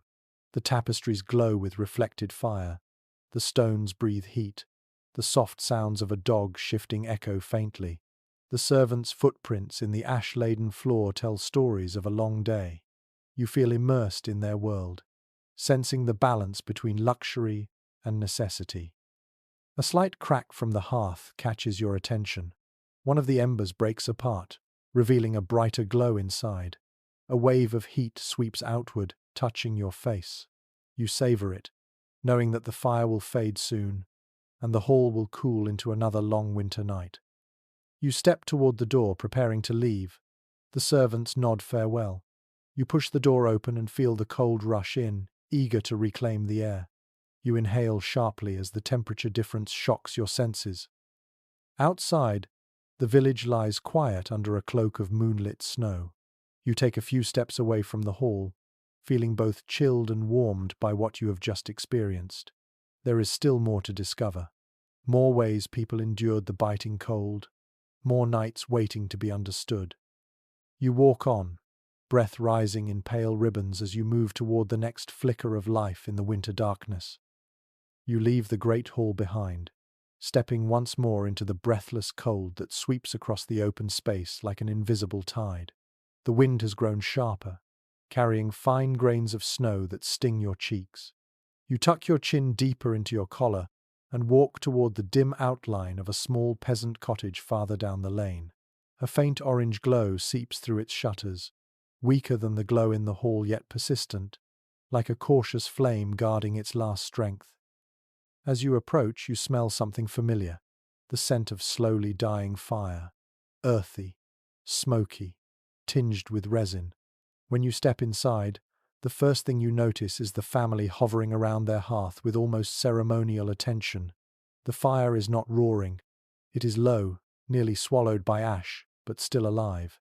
The embers glow through a thin blanket of white dust, glimmering like tiny buried suns. A woman kneels on the hearthstone, lifting a small wooden rake. She works with gentle care, pulling the ash forward and spreading it over the embers with practiced rhythm. The man of the house holds a charred log, its end glowing faintly. He does not place it directly on the embers. Instead, he tucks it into the ashes as if planting heat for the next morning. They are banking the fire, not tending it, not feeding it, banking it. A process older than recorded time, a ritual that decides how harsh the morning will feel. You kneel beside them and watch closely. The woman explains that this is the final task before sleep. Ash insulates the embers, slowing their loss of heat. If done correctly, the coals will survive the long winter night. If done poorly, they will wake to cold ash and a difficult morning of coaxing sparks from flint and steel. She adds that this practice shapes the rhythm of winter evenings. Families finish their chores early, eat early, and settle early, so they have enough time to cool the hearth just enough before burying its heart beneath ash. The idea fascinates you. It is like putting the fire to bed, trusting that it will still be warm beneath the covers by sunrise. The man looks up at you and smiles, saying that the banking process carries small risks. If the ash layer is too thin, the embers will die. If the ash is too thick, the fire might smother completely. He gestures to a wooden paddle with a curved edge, its surface blackened by countless nights of handling embers. This paddle is the family's quiet heirloom, passed down, worn smooth, essential. As you sit beside the hearth, a child toddles over and hands you a small lump of dry moss tied with a cord. The mother laughs softly. The moss is not part of the fire ritual. It is merely a charm this child believes brings luck to the embers, an idea taught by a grandmother who enjoys keeping folk tales alive. You smile and gently place the charm near the hearth for the child's satisfaction. You lean closer to the fire and notice how the embers throb with life beneath the ash. Their glow pulses in slow movements, almost like breathing. You hold your hand just above them. The warmth rising from the hearth is faint but steady, enough to heat fingers, enough to keep the cottage slightly above freezing through the first hours of the night. The woman tells you something commonly mentioned in studies of medieval rural life. Firewood was precious, especially in colder regions. Villagers planned their winter fuel months ahead, often gathering wood throughout the year or trading for bundles when forests grew thin. Banking the fire was not simply convenience, it was survival. Fire-starting tools were slow, tedious, and unreliable. Embers were far more dependable. You shift your weight as the man demonstrates one final step. He gently drags a thick, charred stick across the hearth floor to arrange the remaining embers into a tight cluster before covering them. The ash settles with a soft hiss. He taps the hearthstone lightly, listening for the muffled crackling beneath the ash, confirming the coals are still alive. The room begins to cool as the fire quiets. You feel it almost immediately. The difference between a living flame and a buried ember is dramatic. The air becomes heavier, colder. Sharp draughts roam the corners of the room like restless shadows. The family does not seem disturbed by this. They begin to gather their blankets, preparing for bed. But before they settle, the man takes a long iron poker and touches it to the ash in 3 spots. You watch. The gesture carries quiet reverence, almost like a prayer. He tells you it is a family habit, not a village tradition. His father believed that marking the ash in 3 places helped distribute heat more evenly beneath the layer. No one knows if it truly works, but the family has kept the ritual alive. You stand and walk around the cottage, noticing how the room cools quickly. The windows whistle softly as the wind pushes through small gaps.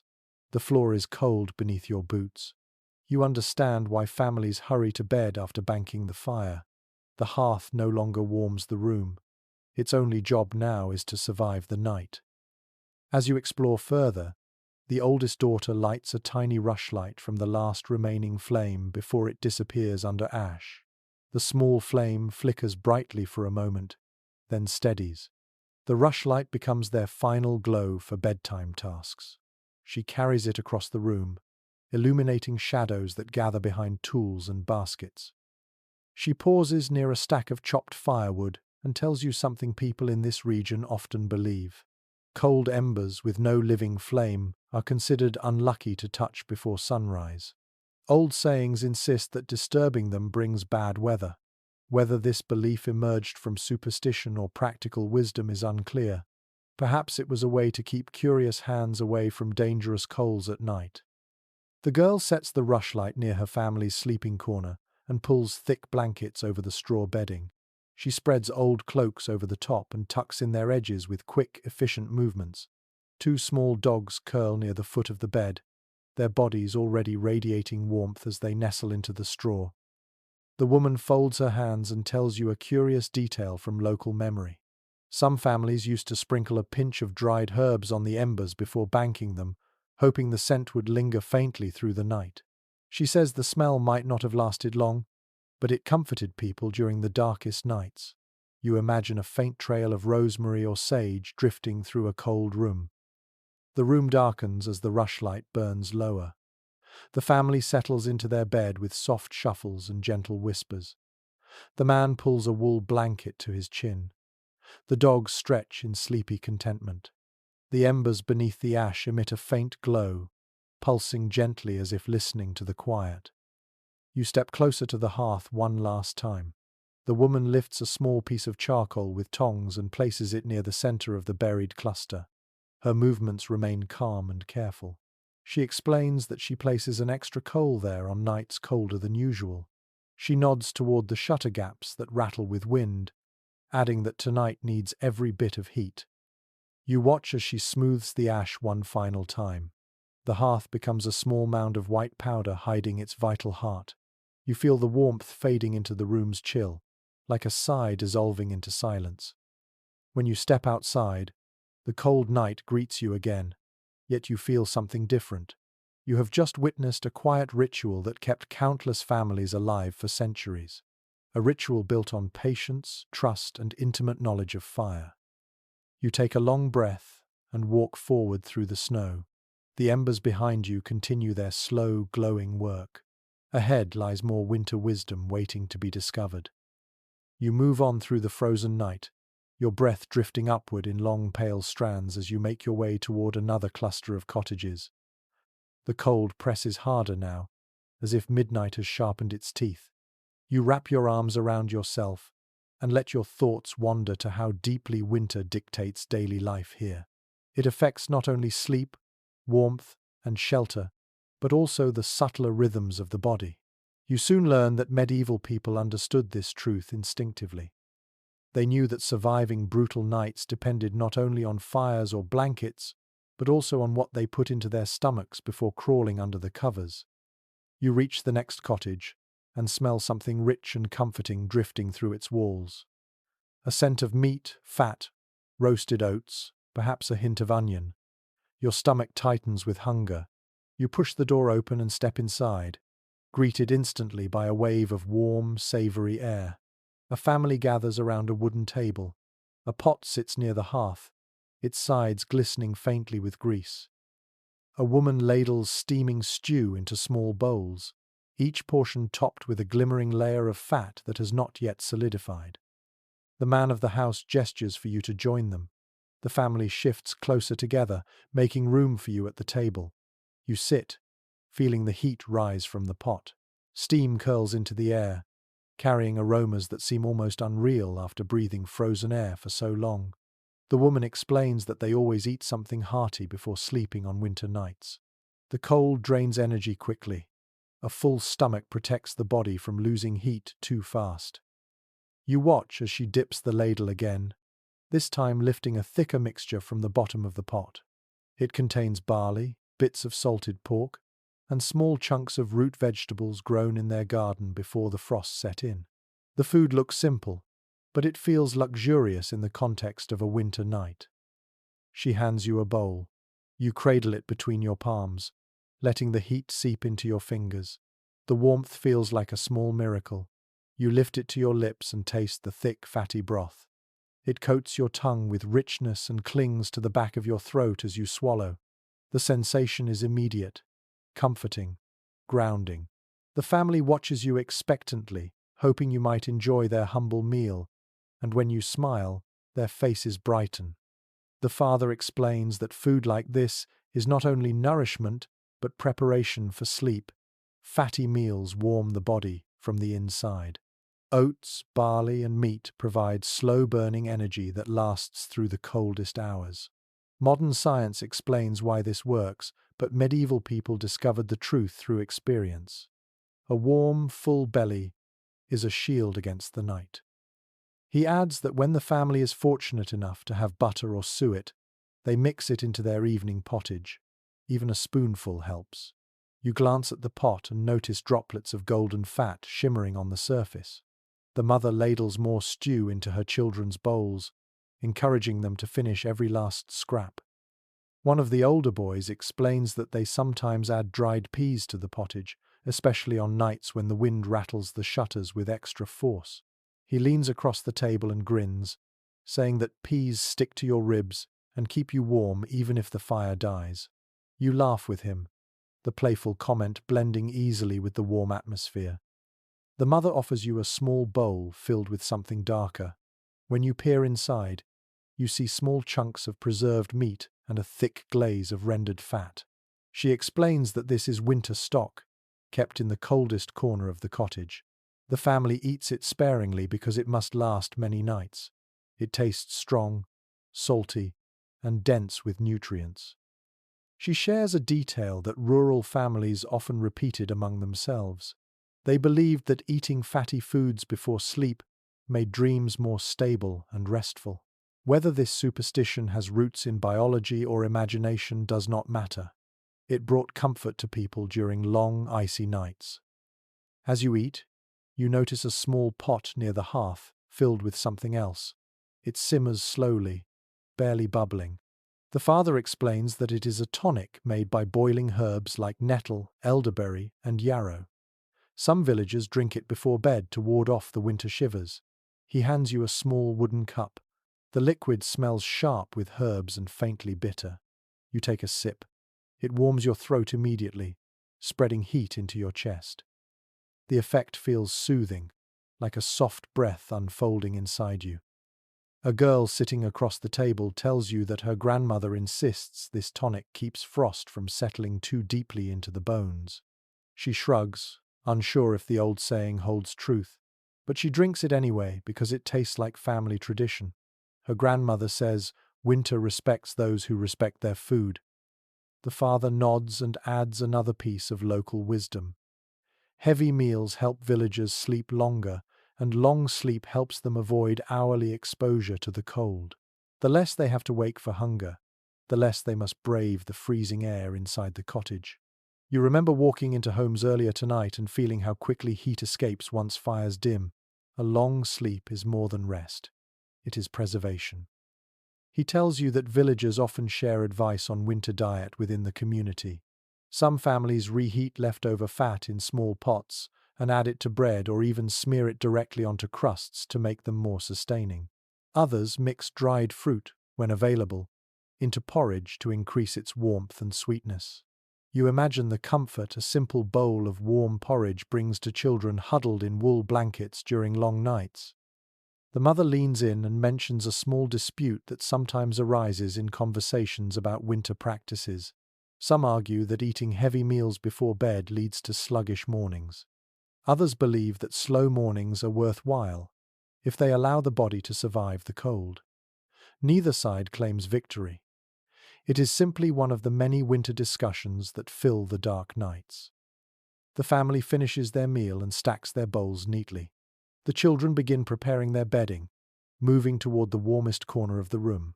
You help them shake out a wool blanket. As you lift it, you smell the faint aroma of herbs, likely added to the fabric during washing. The scent comforts you unexpectedly. You look back at the pot on the hearth.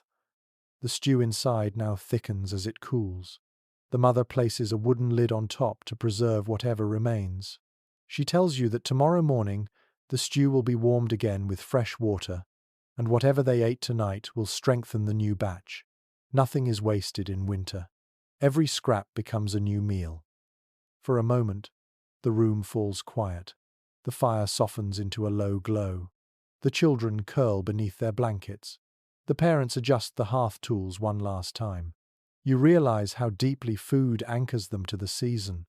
It fuels their bodies, their sleep, their rituals, and even their stories. When you step outside again, the cold meets you with familiar force, but you feel warmer. Not because the air has changed, but because you carry the memory of heat from inside. The rich stew, the herbal tonic, the laughter shared over dinner. These things follow you into the night like invisible embers. You walk on through the snow, feeling more grounded, more nourished, and more ready to learn how else the medieval world outsmarted winter. You leave the cottage with the rich stew still warming your stomach, and the cold outside feels slightly less cruel. Your breath trails behind you in slow plumes as you make your way toward another home. A faint fragrance drifts through the air. It is subtle, almost hidden beneath the scent of frost and wood smoke, but it grows stronger as you approach the next cottage. The smell is sweet, earthy, and comforting. You follow it like a thread until you reach a doorway with small bunches of dried plants hanging along the lintel. Someone has tied herbs here with thin twine, their shapes crisp from winter dryness. You open the door and step inside. Warm air, perfumed with herbs, wraps around you at once. The fragrance becomes fuller, rising from small bundles placed near the hearth, from bowls resting on shelves, and even from little cloth pouches tucked into pockets of the bedding. A woman stands near the fire crushing dried leaves in a wooden mortar. She looks up, wipes her hands on her apron, and invites you to come closer. You kneel beside her and inhale the blend of scents: lavender, chamomile, rosemary. Each one carries a slightly different personality, and together they create a cloud of calmness that makes you instantly relax. She explains that these herbs are not merely for pleasant smell, they help warm the body and ease the mind into restful sleep. Her voice is gentle, as though she knows these scents soothe not only the sick or exhausted, but anyone who braves the unforgiving cold outside. She takes a pinch of crushed chamomile and sprinkles it into a small cloth pouch. Then she ties the pouch shut with a practiced twist of her fingers. She hands it to you. The warmth of her hand has softened the herbs slightly, releasing an aroma that feels like soft blankets and quiet evenings. She says people tuck these pouches inside their clothes or under their pillows to help the night pass more comfortably. You examine the pouch and notice a faint golden powder clinging to the cloth. The fragrance grows stronger as it warms in your palm. She tells you that chamomile helps relax the muscles, while lavender calms the mind, and rosemary sharpens the breath on cold nights. The family believes these scents help them fall asleep faster, especially when the fire dies early and the cold presses into the house. The woman leads you to the family's sleeping area. Thick blankets lie folded at the foot of the bed, and beneath the top layer, a patchwork of tiny herb sachets is arranged neatly across the bedding. Some are tied with green thread, some with faded red string. She gently lifts one to show you how the herbs crumble slightly when pressed, releasing warm fragrances that drift into the air while people sleep. She explains a detail often mentioned in accounts of medieval household life. Herbs played a significant role in managing winter discomfort. People used them not only in cooking or healing but also in daily routines that involved warmth and rest. She says the scent of lavender, especially, lingers for hours when trapped beneath blankets. The sweetness settles into the straw mattress and becomes part of the family's winter memory. A child wanders over with a small bundle of dried mint leaves. He plops them into your hand and grins mischievously. His mother laughs and tells you that mint is their little secret for nights when the air feels heavy. When crushed, it releases a sharp, energizing scent that wakes the senses, making cold nights less suffocating. The boy leans close and whispers that he sometimes hides mint under his brother's pillow to prank him. The scent startles the brother awake, and he always blames imaginary spirits. You laugh, amused by the simple mischief. In a world shaped by cold and necessity, small jokes like that must brighten the long nights. You move closer to the hearth. A pot sits bubbling quietly with a mixture that smells both woody and sweet. The woman stirs it with a wooden spoon, explaining that this is an herbal brew meant for drinking before sleep. She ladles some into a cup and hands it to you. The liquid is warm and slightly bitter, with hints of honey softening its edges. As it slides down your throat, warmth blooms in your chest like a slow sunrise. She tells you that this brew is made from winter herbs dried in late autumn. Some villagers make stronger versions for those suffering from chills or lingering coughs. A neighbor once mixed thyme, sage, and horseradish into a single pot, creating a drink so potent that no one could decide whether it was medicine or punishment. As the family prepares their bedding, the father steps inside from the cold, carrying a small bundle of dried plants he collected earlier in the day. He shakes loose the snowflakes clinging to them and spreads them near the fire to dry. He tells you that he prefers to gather herbs personally because each plant carries its own quirks. Some dry faster, some release stronger scents, some crumble too easily. His method involves testing everything until he knows which plants will help the family on which nights. He adds a curious comment that reflects a subtle wisdom passed down across generations. Certain herbs behave differently in deep winter than in autumn or spring. He believes the cold strengthens their aroma, sealing the oils inside until they are warmed. Whether this is scientifically true or not, you can see why families continue to believe it. The mother invites you to help arrange the sleeping area. Together you lift the blankets and sprinkle a few dried petals between the layers. The petals crackle quietly as they settle. The children giggle, pretending the petals are magical flakes that ward off nightmares. You smile, appreciating the mixture of practicality and imagination that fills this home. Once the bedding is arranged, the parents show you one more practice. They take a small clay bowl filled with smoldering herbs and carry it across the room. The herbs release a soft stream of fragrant smoke that drifts like a gentle fog. They walk slowly, letting the smoke circulate. It creates a warm, comforting haze that settles in the air and clings to the walls. The father says this cleansing ritual keeps sickness away and adds a layer of warmth to the cottage. The idea fascinates you, not because the smoke truly heats the room, but because it transforms the atmosphere into something intimate and protected. He leans closer and shares a scholarly question that often arises in discussions of medieval herbal practices. Some researchers think these rituals served mostly practical purposes like masking smells or repelling insects. Others believe the rituals also carried emotional importance, helping families feel less vulnerable during the darkest nights. No definite answer exists, since written sources vary. Yet when you stand here, breathing in the smoky fragrance, it feels entirely reasonable that both explanations might be true. The little boy with the mint bundle tugs your sleeve and leads you to the window. Frost patterns lace the glass, forming delicate shapes like feathers and vines. He presses his palm to the frost, then quickly pulls it back with a laugh. His breath fogs the glass, leaving a small round patch of warmth. You mimic the action and feel the cold sting your skin. You both laugh quietly, sharing a moment of simple joy. As the night deepens, the family prepares to sleep. The parents settle beneath the thick blankets. The children climb in beside them. The herb sachets release their perfumes, filling the tiny room with a dreamy calm. The fire dims, but the air remains fragrant and warm in spirit, even if the temperature drops. You stand for a moment soaking in the harmony of the scene. The room faintly glows with the last embers of the fire. The scent of lavender and chamomile lingers like a soft sigh. You feel yourself relax just by standing here. When you finally step outside again, the cold rushes to greet you, eager as always. But you carry the warmth of herbs in your senses, a warm pocket of memory that seems to shield your thoughts from the freezing air. You walk forward, ready to discover what other secrets the winter night still hides. You continue through the sleeping village with the scent of herbs still lingering in your clothing. The cold presses against you, insistent and needling, but now you understand why every cottage you have visited so far feels layered with its own kind of warmth.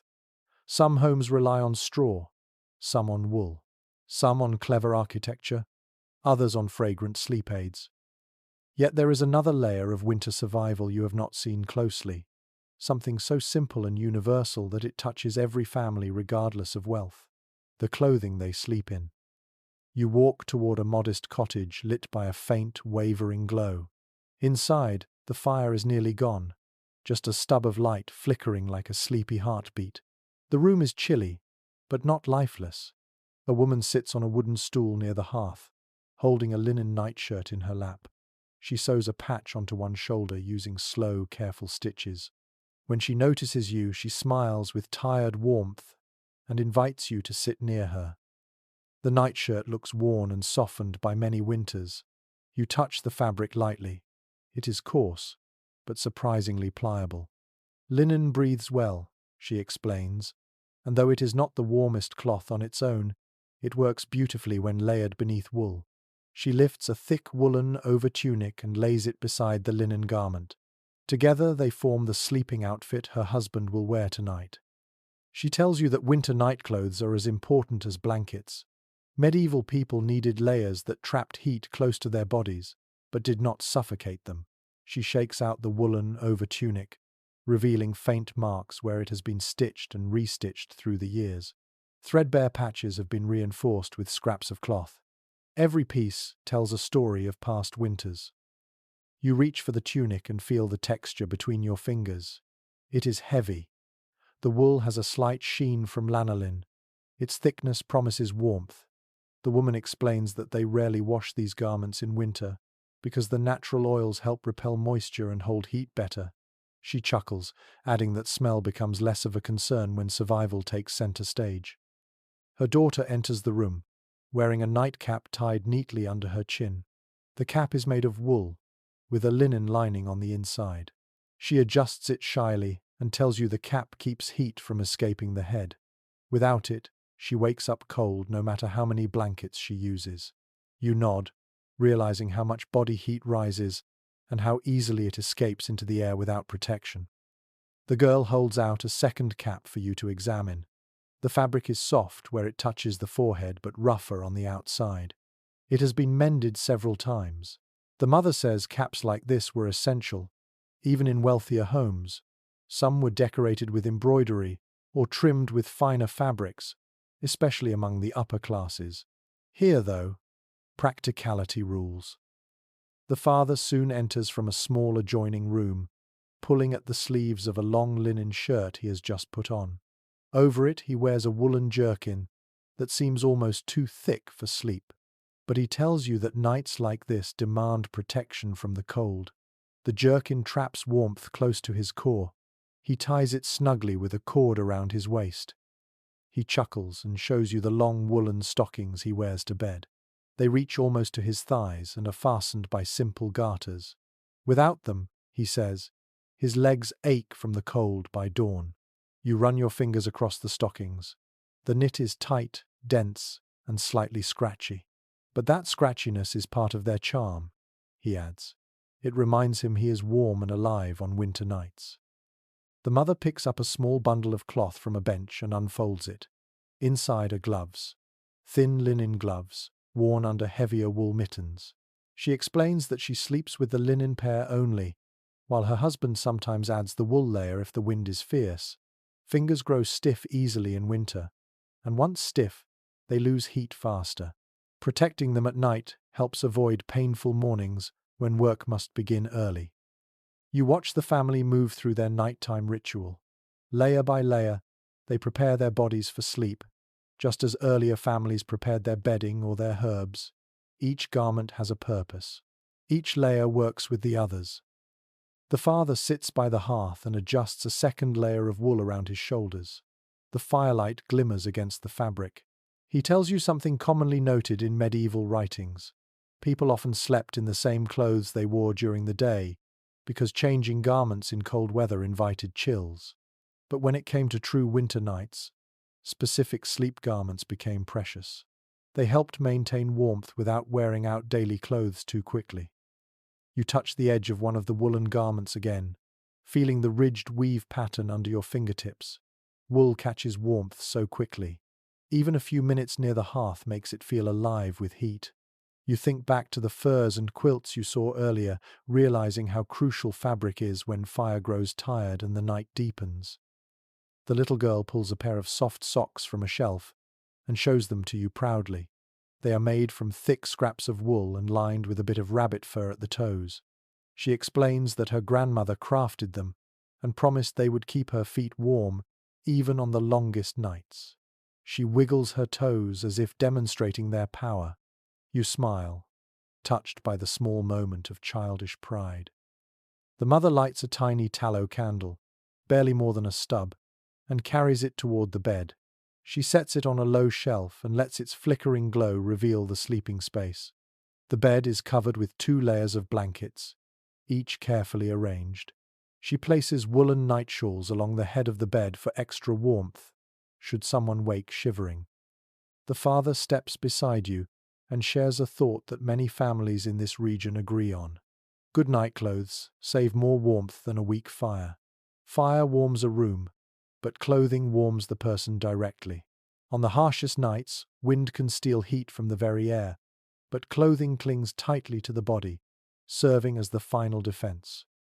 He then describes a lingering question often discussed by those who study medieval daily life. Did most people wear multiple layers to bed every night in winter, or only during extreme cold. Some argue that thick layers were a constant need. Others suggest families adapted based on how much fuel they had for the fire or how drafty their homes were. He shrugs, admitting that people did whatever kept them alive. Practices likely shifted from village to village, or even from family to family. As the family prepares to lie down, the mother arranges their sleeping garments one last time. She tucks the children into their separate woolen layers before pulling blankets over them. The daughter snuggles into her cap and lets out a contented sigh. The father crawls under the blankets with deliberate slowness so he does not let cold air slip inside. He pats the space beside him and jokes that his jerkin makes him feel like a walking furnace. His wife laughs quietly and settles beside him, adjusting her own layers. You stand and absorb the peaceful moment. Their garments whisper softly against the blankets, each layer working together to turn an icy night into bearable warmth. You realize how much these clothes mean to them. They are not luxuries. They are survival tools, shaped by years of tradition and necessity. Outside, the cold waits. But in here, wool, linen, and careful layering stand firm. You give the family a gentle nod and step out into the night once more. The wind greets you sharply, but your mind carries the warmth of thick stockings, nightcaps, and patched wool tunics. Each cottage teaches you something new. Each family reveals another piece of winter wisdom. And there are still many lessons ahead. You step back into the night, the wind slipping cold fingers around your neck the moment the door closes behind you.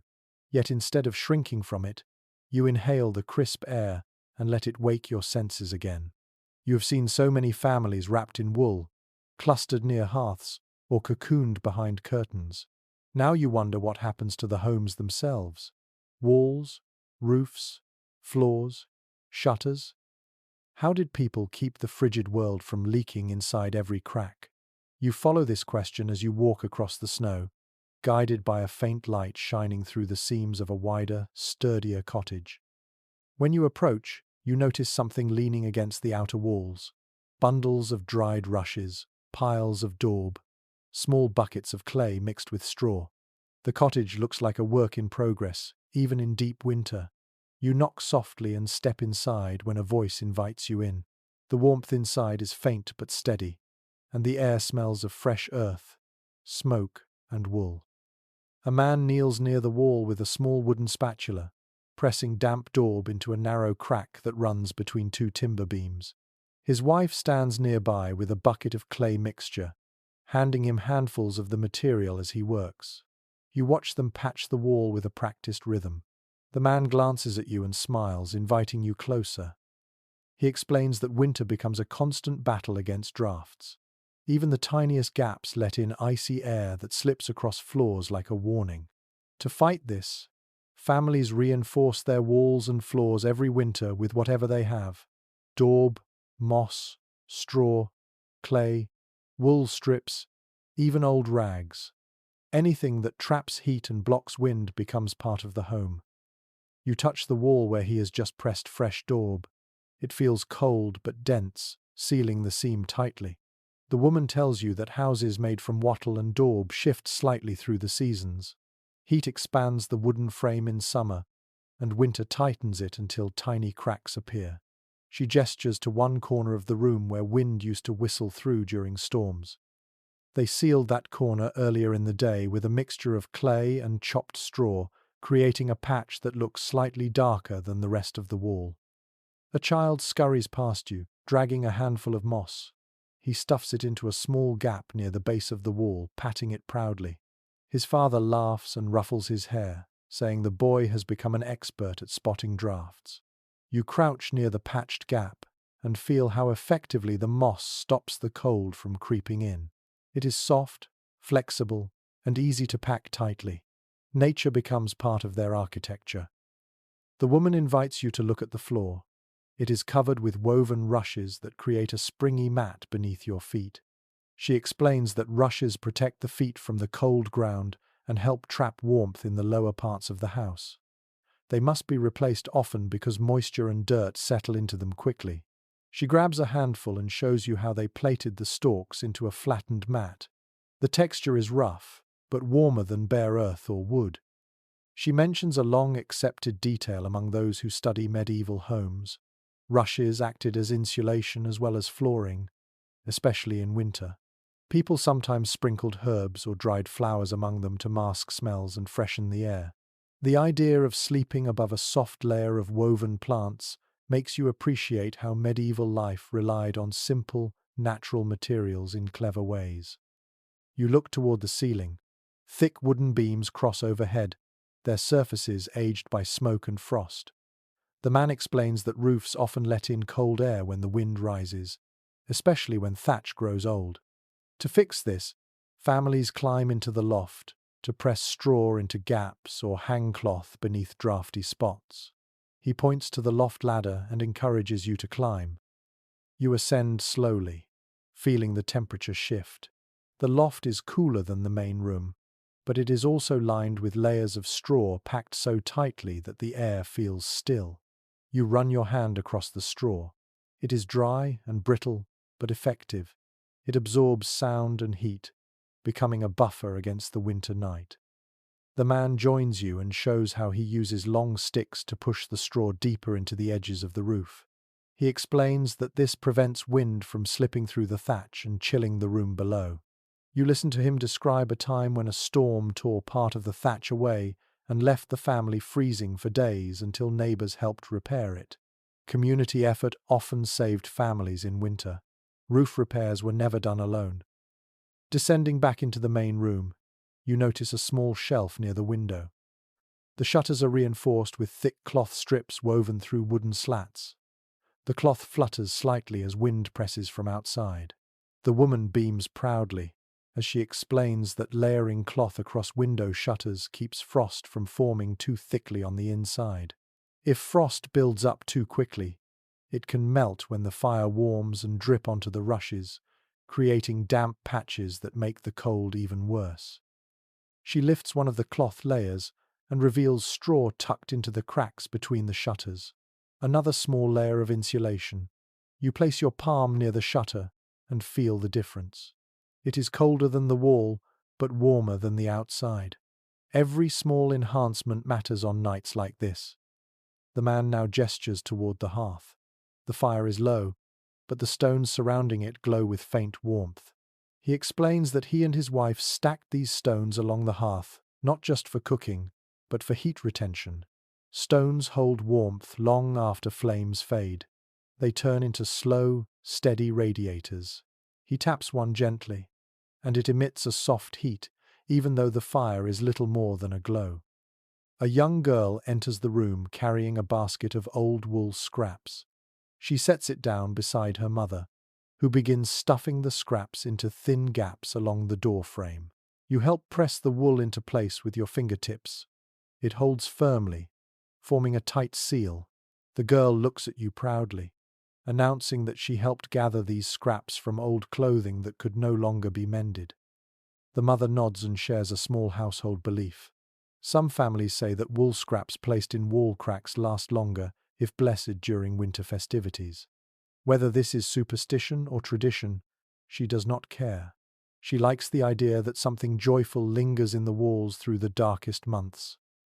As the family continues their tasks, the father tells you there is a question often discussed among people who study historical building techniques.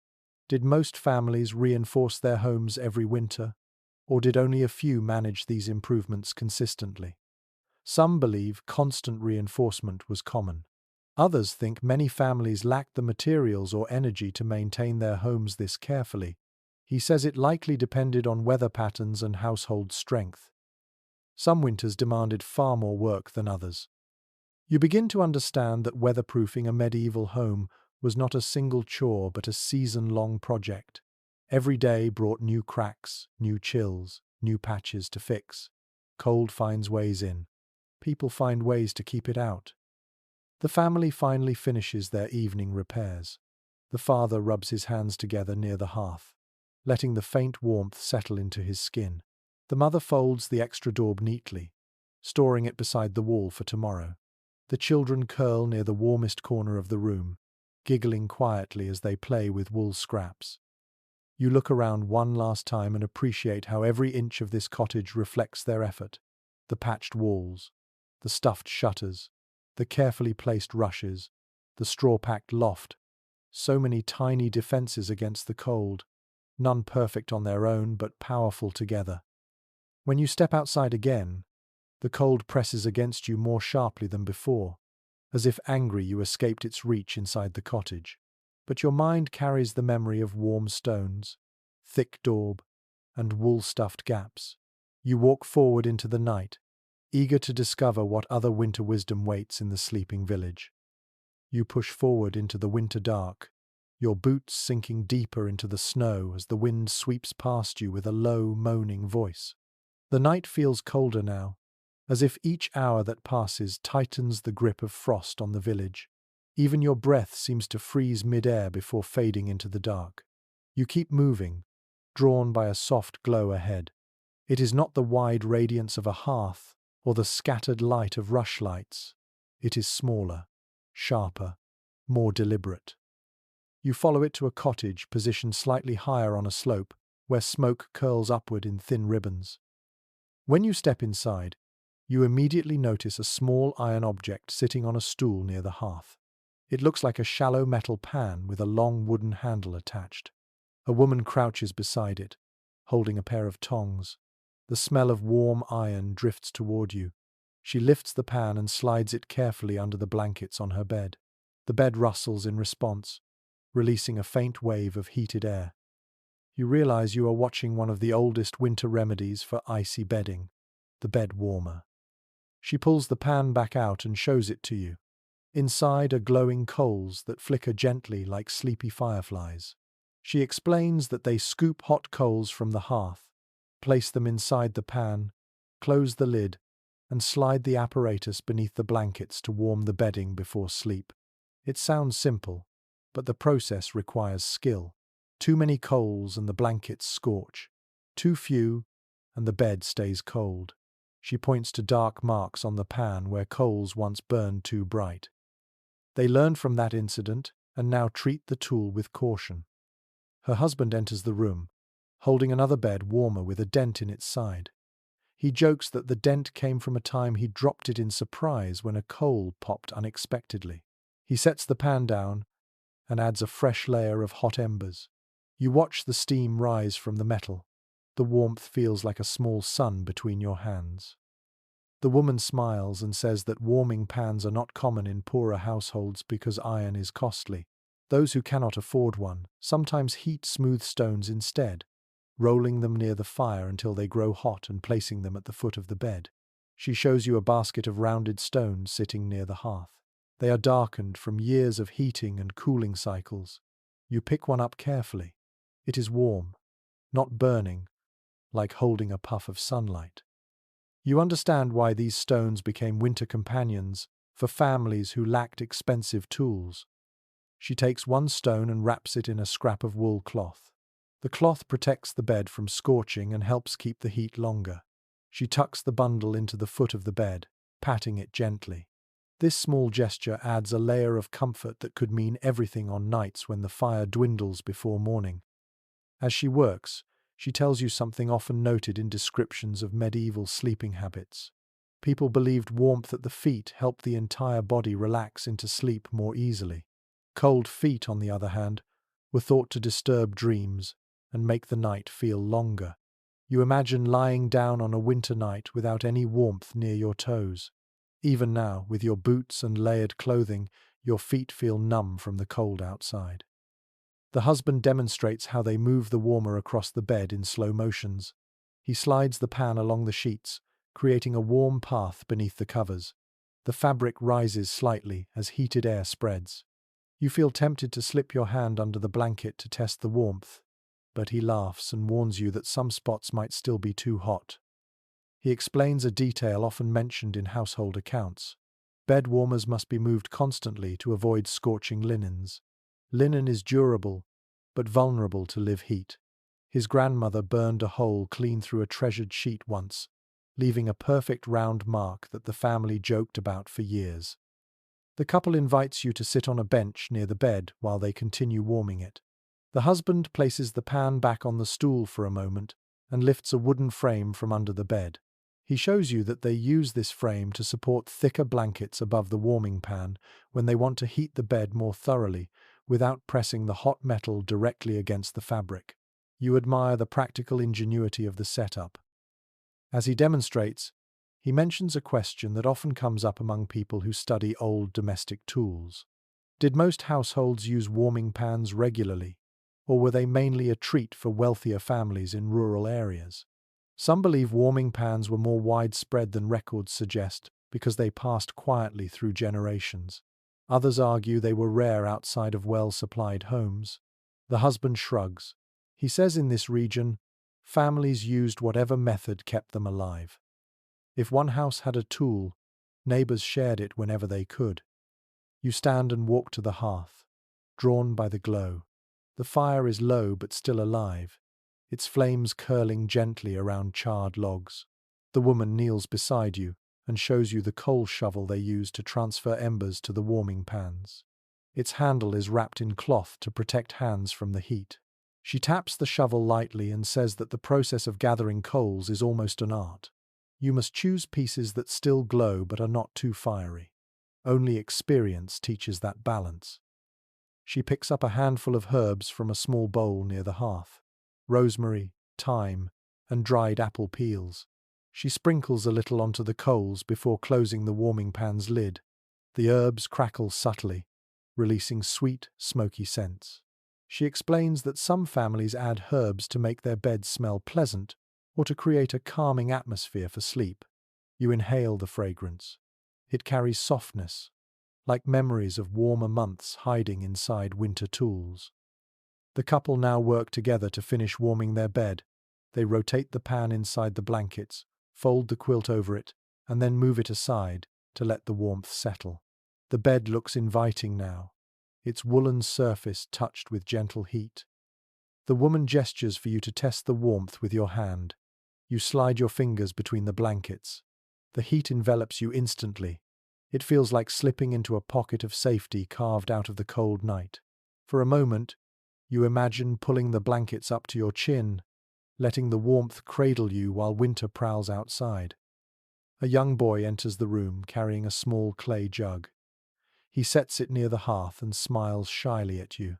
The jug contains warm water meant for warming hands or splashing lightly on cold faces before bed. His mother pats his hair and praises his helpfulness. You see how every family member contributes to preparing for the night.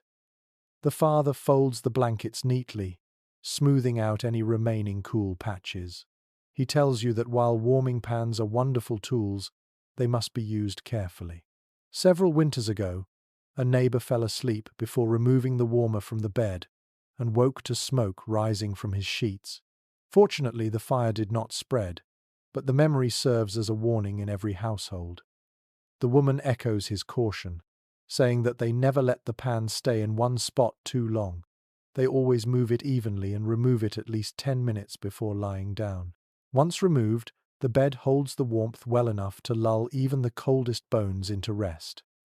The family begins preparing for sleep. The children gather on the bed, giggling softly as they poke the warm blankets with their toes. The parents smile, their faces glowing in the firelight. You watch as the ritual of warmth transforms into a moment of simple happiness. You step back and observe the whole room, the flickering fire, the worn tools, the carefully handled bed warmer, the warm stones resting by the hearth. The air feels thick with shared effort. These winter rituals are small, but together they build a world where sleep becomes possible, even on the coldest nights. When you step outside again, the cold greets you sharply, but you hold on to the memory of warm metal, glowing coals, and blankets infused with gentle heat. You walk forward into the snow, knowing the night still holds many lessons in surviving the deep winter. You continue along the fading trail of footprints through the snow, your breath forming slow clouds as you walk past the last line of cottages. The village grows quiet behind you. Ahead stands a low stone building with tall, narrow windows that gleam faintly in the moonlight. You recognize it instantly. a monastery on the edge of the settlement. Its shape rises like a quiet guardian in the night, solemn and unmoving. You draw nearer, sensing this place will teach you something different about winter sleep. When you approach the wooden door, a soft chant drifts from within, low and steady, as if woven into the cold air. You push gently, and the hinges groan a little. Inside, you step into a hall, lit by a few candles whose flames flicker like thin golden threads. The stone floor chills your boots instantly. The air smells of wax, cold stone, and faint incense lingering from evening prayers. A monk in a simple wool robe approaches, hands folded, expression serene. He gestures for you to follow him through a narrow corridor. As you walk, the temperature drops even further. The stones seem to drink every trace of warmth from the air.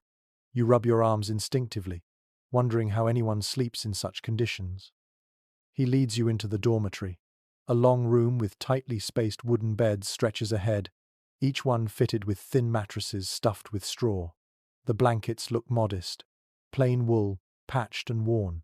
The windows are small and unshuttered, allowing a faint line of moonlight to fall across the floor. You feel a cold breeze flow gently along the corridor of beds, creeping beneath your clothing. The monk tells you that members of the order sleep together in the same space not just for spiritual unity but also to share warmth. He points out how the beds are arranged close enough that each person benefits from the body heat of others, yet far enough to maintain discipline. You can sense how this design balances practicality and devotion. You kneel beside one of the beds. The straw mattress crinkles softly under your palm. It feels colder than any straw bed you have touched so far. The wool blanket is coarse and somewhat thin. You lift it, and the cold air seeping through the fibers brushes your skin. You realize these monks prioritize humility over comfort. They embrace cold as part of their path. As you explore the room, the monk explains that they are expected to wake several times during the night to pray. Fire is rarely allowed in the dormitory because warmth can encourage drowsiness, and drowsiness interferes with the strict schedule of worship. He says their discipline requires clarity of mind, even when the cold gnaws at their fingers and toes. He offers you a thoughtful detail often noted in monastic histories. Monks believed enduring physical hardship strengthened spiritual focus. Cold nights, thin clothing, and simple beds reminded them to detach from earthly pleasures. It was not merely discomfort, it was devotion in physical form. A younger monk passes by carrying a small clay cup filled with water. The surface of the water shivers lightly in the cold. He sets it beside his bed. The older monk points to it and says that on many nights the water freezes halfway through the dark hours. You imagine waking for prayer, dipping your fingers into icy water, and then returning to a bed that hardly warms your skin. The discipline required feels immense. You walk farther along the dormitory. The room is silent except for faint creaks of wood responding to the temperature. The air holds a stillness that almost vibrates. You touch a wall and feel frost forming in tiny crystals along the stone. It sparkles like a thin veil of stars captured indoors. A monk approaches you with a lantern. Its dim glow softens the edges of the room. He explains that their wool robes double as sleeping garments. They rarely change before bed. Instead, they sleep in the same robes they wear during daily duties. You touch the robe fabric. It is heavy but rough, scented with smoke and earth. It has none of the softness found in wealthier households. Yet it feels sturdy, built for endurance. He shares a small piece of monastery lore.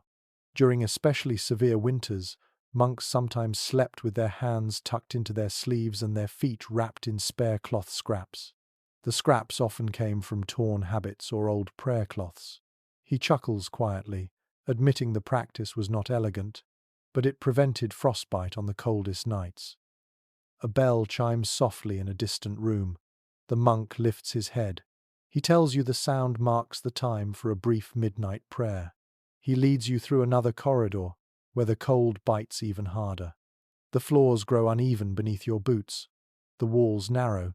Then you enter a smaller chamber where several monks kneel on the stone floor, heads bowed. Their breaths fog the air with quiet devotion. The chant that rises from their voices fills the chamber like a soft tide. You feel warmth in their voices even if the air remains cold. When the prayer ends, they stand, bow slightly, and walk silently back toward the dormitory to rest again. One monk lingers and speaks to you softly. He explains something that scholars often discuss when studying monastic life. Some monasteries allowed heated rooms during extreme weather, while others insisted on cold as a spiritual test. Records vary widely. He shrugs gently, suggesting that each order shaped its rules according to belief, tradition, and local climate. He tells you his order believes winter refines patience and strengthens resolve. He takes you to a corner where a small wooden chest sits. Inside is a bundle of herbs, mostly thyme and mint. The monks burn these herbs occasionally to freshen the dormitory and ease breathing during the night. The scent is subtle but comforting. They never use strong herbs because they could distract the senses. Everything must support focus. You notice a few stone bricks arranged near the hearth in the adjoining common room. Unlike the cottages you visited earlier, this monastery uses the stones sparingly. The hearth burns only during communal gatherings or meals. At night, the embers are swept away, leaving the dormitory cold and quiet. The discipline humbles you. To sleep in such conditions requires strong will. A younger monk shows you a small trick they use to preserve warmth during especially brutal nights. They place a tightly sealed clay jug filled with warm water under the straw mattress. The warmth cannot escape easily, so it radiates upward in a gentle glow for a short time. It is a modest comfort, but meaningful when fire and warming tools are forbidden. He laughs softly and admits that some novices try to sneak warmer clothing into bed during their first winters, only to be gently corrected by senior monks. Rules are rules. Learning to endure the cold is part of their journey. You return to the main dormitory one last time. The monks lie under their wool blankets again, breathing slowly, fitting themselves into a rhythm that must carry them through the rest of the night. Their faces look peaceful, not because they are warm, but because they have accepted their routines fully. You stand quietly near the doorway, letting the cold sink into your bones. There is something humbling in this austerity. No curtains, no warming pans, no heavy feather beds, just faith, discipline, and a shared room where each breath becomes part of a communal struggle against the night. When you finally step outside, the cold hits you sharply, almost violently. But you understand something new. Not every form of warmth in winter comes from heat. Some comes from purpose. Some from structure. Some from belief. You breathe deeply and walk away from the monastery, ready to learn how wanderers and travelers survived the long winter roads beyond the village. You leave the monastery behind, the cold clinging to you as though reluctant to let such silence slip away. The snow crunches beneath your boots, each step echoing in the stillness. Ahead, the land opens into darker stretches of road where no lanterns shine. A weak moon casts a faint glow over ridges of frozen earth. You imagine how many travelers once crossed these same paths during winters far harsher than tonight's, wrapped in thin cloaks and praying for shelter before frost claimed their strength. You follow the road a little farther until you spot a dim lantern swinging beside a low wooden building. Its shape is wider than a cottage and lacks the decorative touches of a manor, an inn for travelers. The smoke drifting from its chimney rises lazily, softening into the sky like a sigh. You step closer. The wooden door rattles in the wind, but warm sounds reach you through the cracks. A muffled laugh, the scrape of a bench, the clink of a mug. When you enter, a breath of warm air meets you, mixed with the scents of ale, roasted oats, and damp wool drying near the hearth. A group of travelers huddle at a long table, cloaks steaming as they thaw. Their cheeks glow red, their boots drip melted snow onto the floor, and their hands tremble with exhaustion. A few glance up at you, offering tired but friendly nods. The innkeeper approaches, wiping his hands on a worn apron. He gestures toward the fire and encourages you to warm your fingers. You make your way to the hearth where thick logs burn with slow confidence. their flames curling upward with bright orange life. You stretch your hands toward the heat, savoring the sting of thawing skin. The innkeeper sets a clay mug beside you, hot ale, flavored with a pinch of ginger. You lift it to your lips, letting the warmth spill into your chest. It brings back strength you did not know you had lost. As you drink, the innkeeper explains that travelers often stagger into his inn half-frozen during severe winters. Some arrive alone, some with animals, some in groups, drawn by whatever faint light guides them through the snow. You glance toward the far corner, where a wanderer lies wrapped in a thick cloak, limbs curled tightly, face half hidden beneath frayed fabric. A small firepot sits on the floor beside him. It is a clay pot filled with warm embers, covered with a perforated lid. The traveller uses it like a portable hearth, cradling it against his chest or setting it by his feet during sleep. The innkeeper tells you that these firepots are precious companions on winter roads. They glow for hours, offering enough heat to keep frost from settling into bones. Curious, you kneel beside the traveller's firepot. You place your hand near the small holes in the lid and feel gentle warmth escaping. The traveller shifts and lifts his cloak slightly. He smiles weakly and tells you he bought the pot from a merchant who claimed it would outlast 3 winters if handled well. Whether that promise is true or not, he cherishes it. It kept him alive last night when he slept in a half-collapsed barn miles from here. He explains that roadside barns and abandoned sheds often become makeshift shelters. People seek these spaces not because they are comfortable, but because they block the wind. Sometimes they share the building with animals. Sometimes with strangers they meet along the road. A single roof can mean the difference between waking up stiff but alive or not waking at all. You move across the room and sit near a pair of travellers who look younger. They wear thick wool cloaks and leather boots crusted with snow. The girl leans forward, warming her hands. The boy sits straight, warming his back against the fire. They tell you they have spent 2 nights on the road after visiting family in another village. Last night they took shelter in a ferry shed by the river. The ferryman had long since retired for the winter, but the shed remained unlocked, and they found bundles of straw stored inside. They piled the straw into a makeshift bed, layering their cloaks on top. The girl laughs softly as she recalls how the wind rattled the shed walls until midnight. She says she pretended the noise came from spirits knocking, but in truth she was grateful for any wooden barrier between them and the night. You see the relief in her eyes now, as she sits near the warm hearth of the inn. The boy adds that travellers share everything in winter, not out of generosity alone but out of necessity. Food, blankets, firepots, information about shelter ahead. He says that on the frozen roads, kindness matters as much as skill. People trust strangers because cold makes everyone equal. The innkeeper returns carrying a tray of bread and cheese, offering you a portion. He tells you that in winter, inns never refuse a traveller. Even if beds are full, there is always room near the fire. When storms trap wanderers for days, the common room becomes a temporary community of exhausted people keeping one another awake and warm with stories and shared meals. You follow him to a narrow doorway that leads to the sleeping quarter for visitors. Inside, several travellers rest on raised wooden platforms lined with straw and wrapped in blankets provided by the inn. Some snore softly. Others sleep in silence, curled like cats seeking warmth. You notice something interesting. Most travellers sleep fully clothed. Cloaks remain wrapped around their bodies. Boots sit nearby, ready to be slipped on in seconds.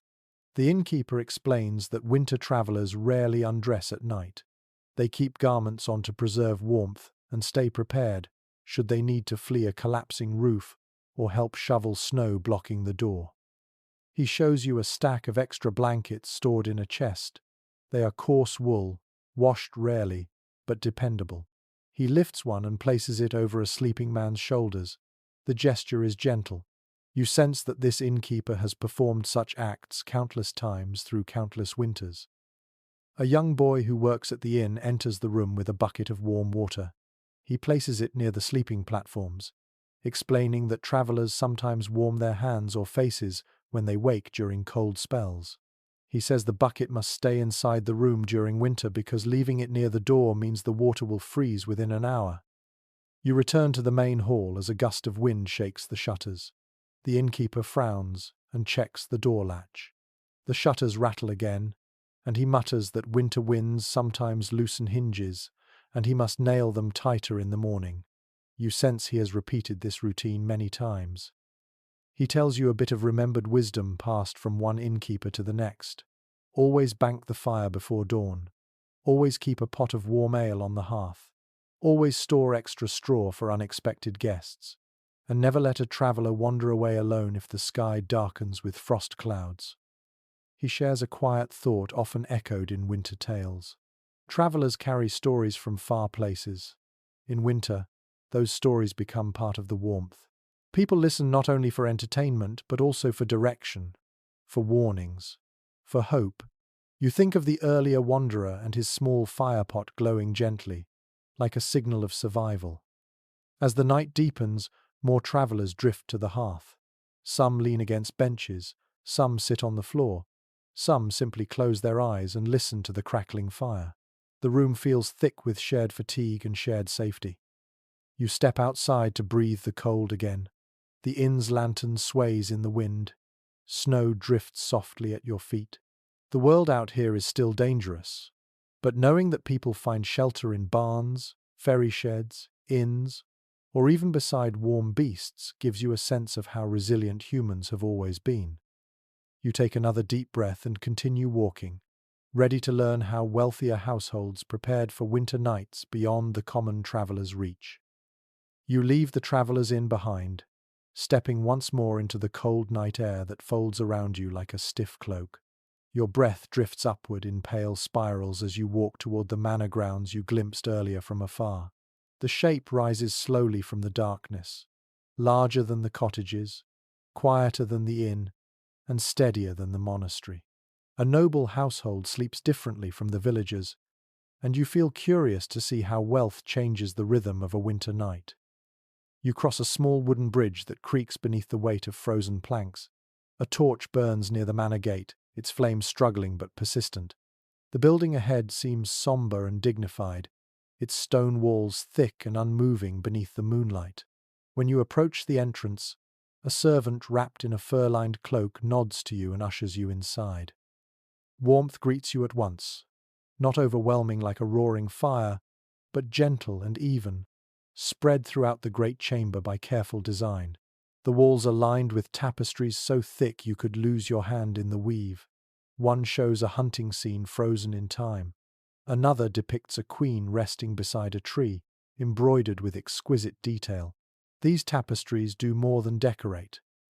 They trap warmth, soften drafts, and add layers of comfort to rooms that would otherwise feel as cold as stone tombs. A steward approaches, holding a candle holder carved from ivory. He gestures for you to follow him through a narrow corridor. As you walk, you notice carpets laid across the floor. They are woven tightly with wool dyed in deep reds and dark greens. Each step you take sinks lightly into softness. The steward explains that carpets, though expensive, help muffle wind sneaking through floorboards in older manors, especially during harsh winters. He adds that noble families prize these items not only for beauty but as barriers against icy air. He leads you into a private chamber, warm and dim, lit by a single chandelier of candles that drip wax onto brass plates. A noblewoman sits near the hearth, brushing her long hair while a maid folds thick blankets at the foot of the bed. The chamber feels layered with luxury, soft furs draped over chairs, embroidered cushions stacked near the window, and a polished wooden chest filled with more linens. The noblewoman welcomes you with a gentle nod. She sets her brush aside and gestures toward her bed, inviting you to examine it. You walk closer and notice the bed is enormous, tall as your chest, with carved posts rising like pillars. Thick curtains surround it on all sides, drawn back for the moment. She explains that these bed curtains are made of heavy wool lined with fine linen. When pulled shut, they trap warmth so effectively that the air inside feels almost like a separate climate. She lifts a corner of the curtain for you to feel. The fabric is weighty, dense and smooth, where her hand has brushed it countless times. She says that when winter howls outside, she and her husband draw the curtains around them, leaving only a narrow gap for air. She smiles as she recalls nights when the wind screamed against the shutters, but the warmth inside the curtained bed kept them untouched. You notice a fur coverlet spread across the mattress. It glows faintly in the firelight, its texture rich and deep. The noblewoman tells you this fur came from foxes her grandfather hunted many seasons ago. The pelt still holds heat so well that even on bitter nights, it warms quickly beneath the body. She lifts one edge and drapes it lightly across your arm. The softness surprises you. It feels alive with comfort, even after all these years. The maid beside her finishes folding woolen blankets and opens a carved wooden chest to store them. Inside the chest lie layers of linen sheets, silk coverings, and fine quilts stitched with scenes of summer fields. The noblewoman laughs softly, saying that the summer imagery helps lift her spirits on cold nights. You imagine sleeping beneath a quilt embroidered with sunshine while winter growls outside. A psychological shield as much as a physical one. A man enters the room, wearing a robe trimmed with dark fur. He carries a brass vessel shaped like a small jug. He unscrews the lid and reveals heated stones inside, glowing faintly with captured warmth. The noblewoman explains they place these stones beneath the bed frame on the coldest nights, allowing warmth to rise through the mattress. She invites you to touch the vessel. The brass radiates gentle heat. You imagine how effective this would be in a room like this, where every surface has been prepared to retain warmth. He sets the vessel under the bed and then sits near the hearth. The fire burns low but steady. The logs are thick oak, expensive and slow burning. He tells you that noble estates require careful planning to ensure enough fuel for winter. Woodcutters gather logs in warmer seasons and stack them under covered sheds. The family always reserves the best logs for nighttime fires. His voice carries a tone of responsibility rather than pride. Heat in winter is a matter of preparation, even for the wealthy. He speaks about something often noted in household accounts from noble families: tapestries, carpets, fur-lined furnishings, and thick bedding were essential tools, not mere displays of status. Their purpose was comfort and survival. Noble homes used every advantage available to soften the harshness of winter. Yet even here, cold still crept in through cracks in stone walls and window frames. The noblewoman pours a small drink from a clay pot resting by the hearth. She offers some to you. It is warm spiced wine, flavored with cloves and cinnamon. The warmth spreads through your throat and into your chest like an ember. She tells you the drink helps relax the body before sleep. Spice is precious but healing, especially in winter. She takes a sip herself, closing her eyes briefly as the warmth settles into her bones. Her husband tells you that scholars sometimes debate how warm noble houses truly were in winter. Some argue these great chambers remained cold despite tapestries and fires.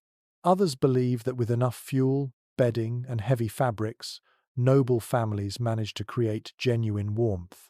He shrugs lightly.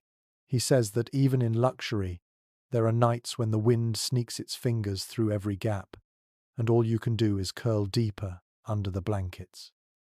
The servant returns, carrying a warming cloth soaked in herbal water. He places it across the nobleman's feet before the couple climbs into bed. The cloth releases steam, carrying scents of rosemary and juniper. The noblewoman explains that warming the feet helps the entire body relax, echoing what villagers believe as well. As the hour grows late, the couple prepares to sleep. The maid pulls the bed curtains halfway closed, and you watch the interior darken into a soft shadow. The noblewoman climbs onto the tall mattress with practiced grace. Her husband follows, settling beside her. They pull the fur coverlet to their shoulders. The curtains fall the rest of the way, enclosing them in a cocoon of warmth and privacy. You step back, feeling the last ripples of heat drift from the fireplace toward your cheeks. The steward escorts you to the door and gives you a respectful nod. As you step outside, the cold sweeps around you like a wave, but you carry with you the memory of tapestries glowing in firelight, warm stones under a bed, and thick curtains falling into place like a sanctuary against the night. You continue your journey, ready to see how children weather the same cold that challenges adults at every turn. You walk away from the manor, letting the glow of its windows fade behind you until the world becomes quiet again, wrapped in the silver stillness of winter. The snow crunches beneath your boots in a slow rhythm as you follow a narrower path that winds past a frozen well and a line of bare trees. Their branches look like ink strokes against the moonlit sky. As you walk, you think about all the adults you have watched tonight, each fighting the cold with their own tools, rituals, and resilience. But you have not yet seen winter through the eyes of someone younger. Children live this same cold, but in their own ways. And in their world, the winter night feels larger, heavier, and sometimes more magical than it does to grown hearts. You spot a faint lantern swinging outside a small cottage at the far edge of the village. Its light wavers in the wind, soft and golden. You step closer and knock gently. A moment later, the door opens, letting out a puff of warm air mixed with the smell of wool, milk porridge, and something sweet like dried apples. A mother stands there, holding a bundle of cloth in her arms. She smiles tiredly and invites you inside. When you enter, you see 3 children preparing for bed, each in their own small way. One girl kneels near the hearth, rubbing her hands together and warming her fingers above the last flickers of fire. A younger boy sits on a stool, tugging wool socks onto his small feet with fierce determination. And the smallest child, a toddler with messy curls, waddles around clutching a blanket that trails behind like a tail. Their father sits at the table sharpening a small knife, not for work at this late hour, but for the comforting habit of keeping his hands busy. He looks up and nods kindly, gesturing for you to sit near the hearth. You lower yourself to the floor beside the children. The hard-packed earth beneath the rushes feels cold even through your layers. The girl at the hearth glances over her shoulder and tells you she is checking their little fire guardian. You follow her gaze to a small clay figure sitting near the hearthstones. Its round shape resembles a squatting animal, though the details have softened with years of handling. She says her grandmother told her the figurine protects the fire while the family sleeps. Whether the story is meant to comfort or distract from the cold, it clearly means something to her. The father chuckles and says the clay figure is simply a memento from his own childhood, but he never corrects the story. In winter, comfort matters more than accuracy. The mother lowers herself onto a stool and unwraps the bundle in her arms. Inside is a small wool nightcap, neatly sewn and lined with linen. She places it gently onto the toddler's head, then ties it under his chin. The toddler beams proudly and toddles toward the bed, tugging his blanket behind him. The older children begin arranging their sleeping space. Their bed is not one large shape, but a cluster of smaller ones pushed close together so they can share warmth throughout the night. You notice how the children naturally move toward one another. Their bodies gravitate toward warmth like magnets seeking contact. It is instinctive, ingrained since their earliest winters. The mother lifts a heavy wool blanket from a peg on the wall. Its surface is worn thin in places and patched in others, but it still holds warmth beautifully. She drapes it carefully across the children's bed. Underneath the blanket, layer upon layer of straw creates a soft, springy base that crinkles faintly as the children settle onto it. The eldest child pulls a small, flat stone from beneath her pillow. The stone glows faintly with residual warmth. She explains shyly that her father heated it by the fire earlier, then wrapped it in cloth so she could hold it while falling asleep. She presses it into her brother's hands and tells him he can sleep with it tonight. He grins proudly, hugging the warm stone to his chest. The father watches this exchange with a soft smile. He tells you that warm stones have always been a quiet bedtime gift among siblings in their family. The warmest stone goes to whoever completed the most chores that day, though sometimes generosity wins, and a child gives it to someone who cried or struggled or simply needed extra comfort. You ask the children how they manage winter nights. The older daughter answers first. She says they stay warm by pretending they are foxes curled in their den. She slips under the blanket and demonstrates how tightly she tucks her legs to her chest, creating a small pocket of heat. Her brother follows, but instead of curling like a fox, he stretches out dramatically and declares he is a hibernating bear. His sister rolls her eyes and pulls the blanket tighter around him anyway. The toddler struggles to climb onto the bed, so his mother lifts him and places him between his siblings. He giggles as he wiggles into the warm center. Children sleep closest to the warmest bodies, she explains. Their smaller frames lose heat faster, and they wake often if not well insulated by family or clothing. Her voice carries the calm certainty of someone who has spent many winters learning these truths firsthand. The father rises and shows you a small stack of cloth squares tied with twine. He unties one and reveals a layer of herbs, mostly mint and lavender, sewn into the cloth. These sachets were prepared during autumn. He places one near the children's heads, explaining that the scent comforts them and helps them relax. He says they used to give the children dolls made from scraps of cloth during the summer, but in winter, scent becomes a more reliable companion than toys. The mother adds that when the night grows dangerously cold, they burn a tiny pinch of dried chamomile and let the smoke swirl above the bed for a moment before opening a window shutter briefly to clear the air. It creates a warm, soothing moment before sleep settles in. She says too much smoke is harmful, but just a whisper of it calms anxious hearts. The father folds another blanket and drapes it across the children, tucking the edges beneath their sides. He leaves one corner loose so they can escape if they wake overheated. You watch his hands, steady and gentle. He pauses to adjust the toddler's cap, ensuring it covers his ears properly. The daughter asks her father for a bedtime story.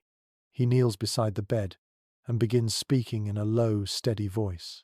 He tells them a simple tale about a family of mice who survived a winter storm by huddling together beneath a fallen leaf.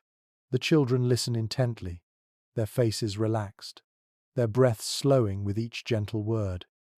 The mother lights a small lantern and places it near the hearth to give the room a soft glow through the night. She says that children fear total darkness more than cold, so she leaves a faint light burning until the fire is low enough that the embers alone can guide wandering eyes. The father finishes the story and tucks the blanket one last time. The children now lie still, drifting into sleep. Their breaths rise in soft, uneven patterns. The toddler's hand clutches his sister's sleeve. The older brother mutters a sleepy farewell to the warm stone he still holds. The parents sit quietly for a moment, watching their children with the stillness that winter encourages. Their faces soften with tenderness and fatigue. You feel the warmth between them, a warmth not created by fire or stone or wool, but by presence. When you finally step outside again, the cold is sharp as broken glass, but something in you feels brighter. You carry the memory of a family clustered together, blankets rising and falling with tiny breaths, dreams bundling quietly beneath wool and straw. You walk onward, ready to explore how ancient medical beliefs shaped winter nights in ways as mysterious as the snow-filled sky above you. You continue down the narrow path, the snow now packed so tightly beneath your boots that it crunches like brittle paper. The cold settles deeper into the night, as though the darkness itself grows heavier with frost. You pull your coat closer and turn toward a small cottage with a faint herbal scent drifting from its chimney. The fragrance is sharp and soothing at once, carrying hints of sage, mint, and something slightly bitter you cannot identify. As you draw closer, you realize you have reached the home of someone who tends to the village's ailments in winter, a healer. A person whose understanding of warmth comes not from fire or bedding, but from the mysteries of the human body. When you knock softly, an elderly woman opens the door. Her eyes are bright despite her age, and she wears a layered shawl that looks older than the cottage itself. She waves you inside with a calm gesture. The air inside is cool but not unwelcoming. Bundles of dried herbs hang from the rafters. Clay jars line wooden shelves. A low table stands near the hearth, cluttered with pestles, dried roots, and folded cloths. She studies you for a moment, then smiles knowingly, as though she already understands why you have come. She motions toward a small stool near the fire. You sit, feeling the cold ease from your fingers as the warmth reaches you in slow waves. The healer begins speaking in a gentle voice. She tells you that winter affects the body in ways most people do not see. Sleep becomes harder, breathing grows sharp, blood thickens with cold. She pulls a small clay pot from a shelf and sets it before you. Inside lies a mixture of crushed herbs and something that looks like coiled bark. She lifts a pinch to your nose. The scent burns slightly, clearing your sinuses in a single breath. She explains that medieval healers believed winter cold imbalanced the body's inner forces, making people sluggish, melancholic, or restless at night. To counter these effects, they relied on warming herbs, stimulating drinks, or practices meant to restore equilibrium. Some ideas came from experience. Others came from what she calls the old books, worn manuscripts passed down from healer to healer. She walks to her table, picks up a small cloth pouch, and hands it to you. When you open it, you find dark brown pieces of dried ginger. She says ginger warms the stomach and makes sleep deeper, especially after days spent in freezing fields. She points to a pot simmering on the hearth. A warm ginger drink rests inside. She pours a cup and hands it to you. The heat spreads inside your chest like a slow burning coal. A boy enters the cottage, shivering and red-faced. The healer guides him to sit near the fire. His mother follows, explaining that he has been coughing through the night. The healer listens carefully, places her palm near his forehead, and nods. She gathers a small bundle of thyme and mint from the rafters, crushes them between her hands, and drops them into a steaming bowl of water. Steam rises in fragrant clouds. She instructs the boy to breathe in slowly. As he leans forward, his shoulders relax, and his breath steadies. You can almost see the warmth seeping into his lungs. His mother watches anxiously, then relaxes when his cough softens to a faint rattle. The healer turns back to you and says that warm air and steady breath are essential to surviving winter nights. She tells you something often mentioned in medieval medical writings. Cold air was believed to weaken the spirit and cloud the mind. A person who inhaled too much cold could fall into troubled sleep, filled with unsettling dreams. Warming herbs and thick drinks served not just physical needs, but spiritual ones. She moves to a shelf and pulls down a small book made of thin, brittle parchment. She flips through pages filled with faint ink drawings, plants, stars, diagrams of bodies. She tells you that healers across different regions had their own theories about warmth and balance. Some believed warmth came from the heart, others believed it rose from the stomach. She taps one page and explains a thought that scholars often discuss. Different households interpreted these theories in many ways. Some used herbs to warm their breath, others applied heated cloths to the stomach, others changed their diet when frost grew sharp. She closes the book and brings out a clay bowl containing a strange mixture of crushed berries and honey. She dips her finger into it and places a tiny dab on your tongue. The taste is both sweet and medicinal. She says this blend is for calming the mind during winter insomnia. A soft mind helps the body withstand the cold. She tells you some families add warm milk to this mixture to create a thick, soothing drink before bed. As she speaks, you notice a clay vessel resting beside the hearth. It is filled with hot sand. The healer presses her hands into the sand slowly. She explains that heated sand retains warmth longer than stones or water in winter. When wrapped in cloth and placed near the feet, it can help children fall asleep faster.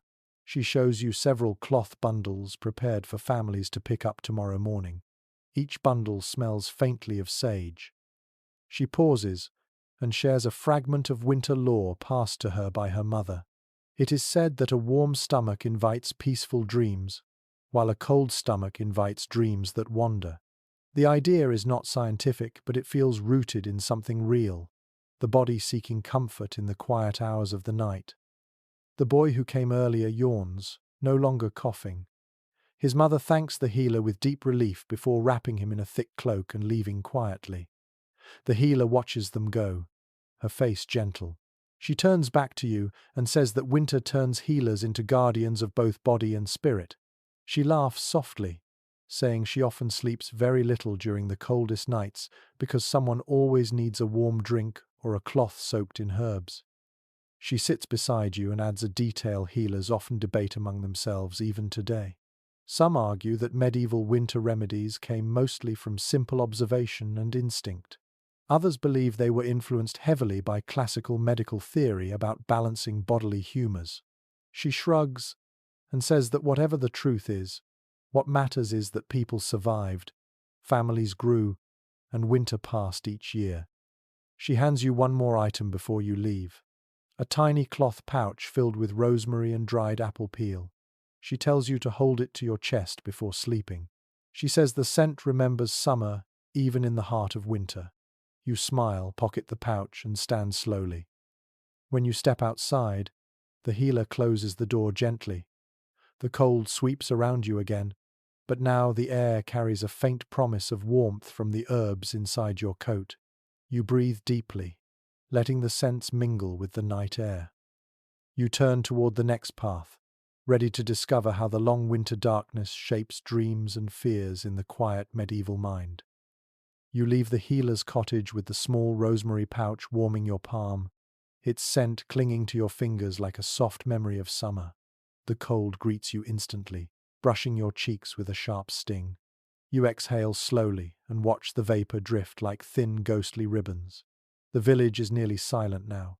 Chimneys no longer send up steady plumes. Fires have been banked, windows dim. Only the moon and the icy air keep you company as you follow a narrow path that curves behind several cottages. You walk until the houses thin out, revealing a small meadow beyond the last row of fences. Snow blankets everything, transforming the world into a pale, silent sea. The distant tree line forms a jagged silhouette beneath the sky. As you stand in the open, a strange feeling settles over you, a sense of watching, of waiting, the kind of stillness that invites thoughts you would ignore during daylight. Winter nights heighten the imagination. In a world without lanterns or streetlights, the darkness itself becomes a character. You follow the path back toward the cottages and approach one with a faint glow pulsing like a heartbeat inside. When you enter, you expect warmth, but the air has grown cold. The fire has completely died. Only a weak ember glows like a tired eye beneath the ash. A family lies sleeping under thick blankets, their breaths rising in small clouds. But one person is awake. A teenage girl sits near the bed, wrapped in a shawl, staring at the shuttered window with wide, unblinking eyes. She nearly startles when you step quietly inside, then relaxes and gestures for you to join her.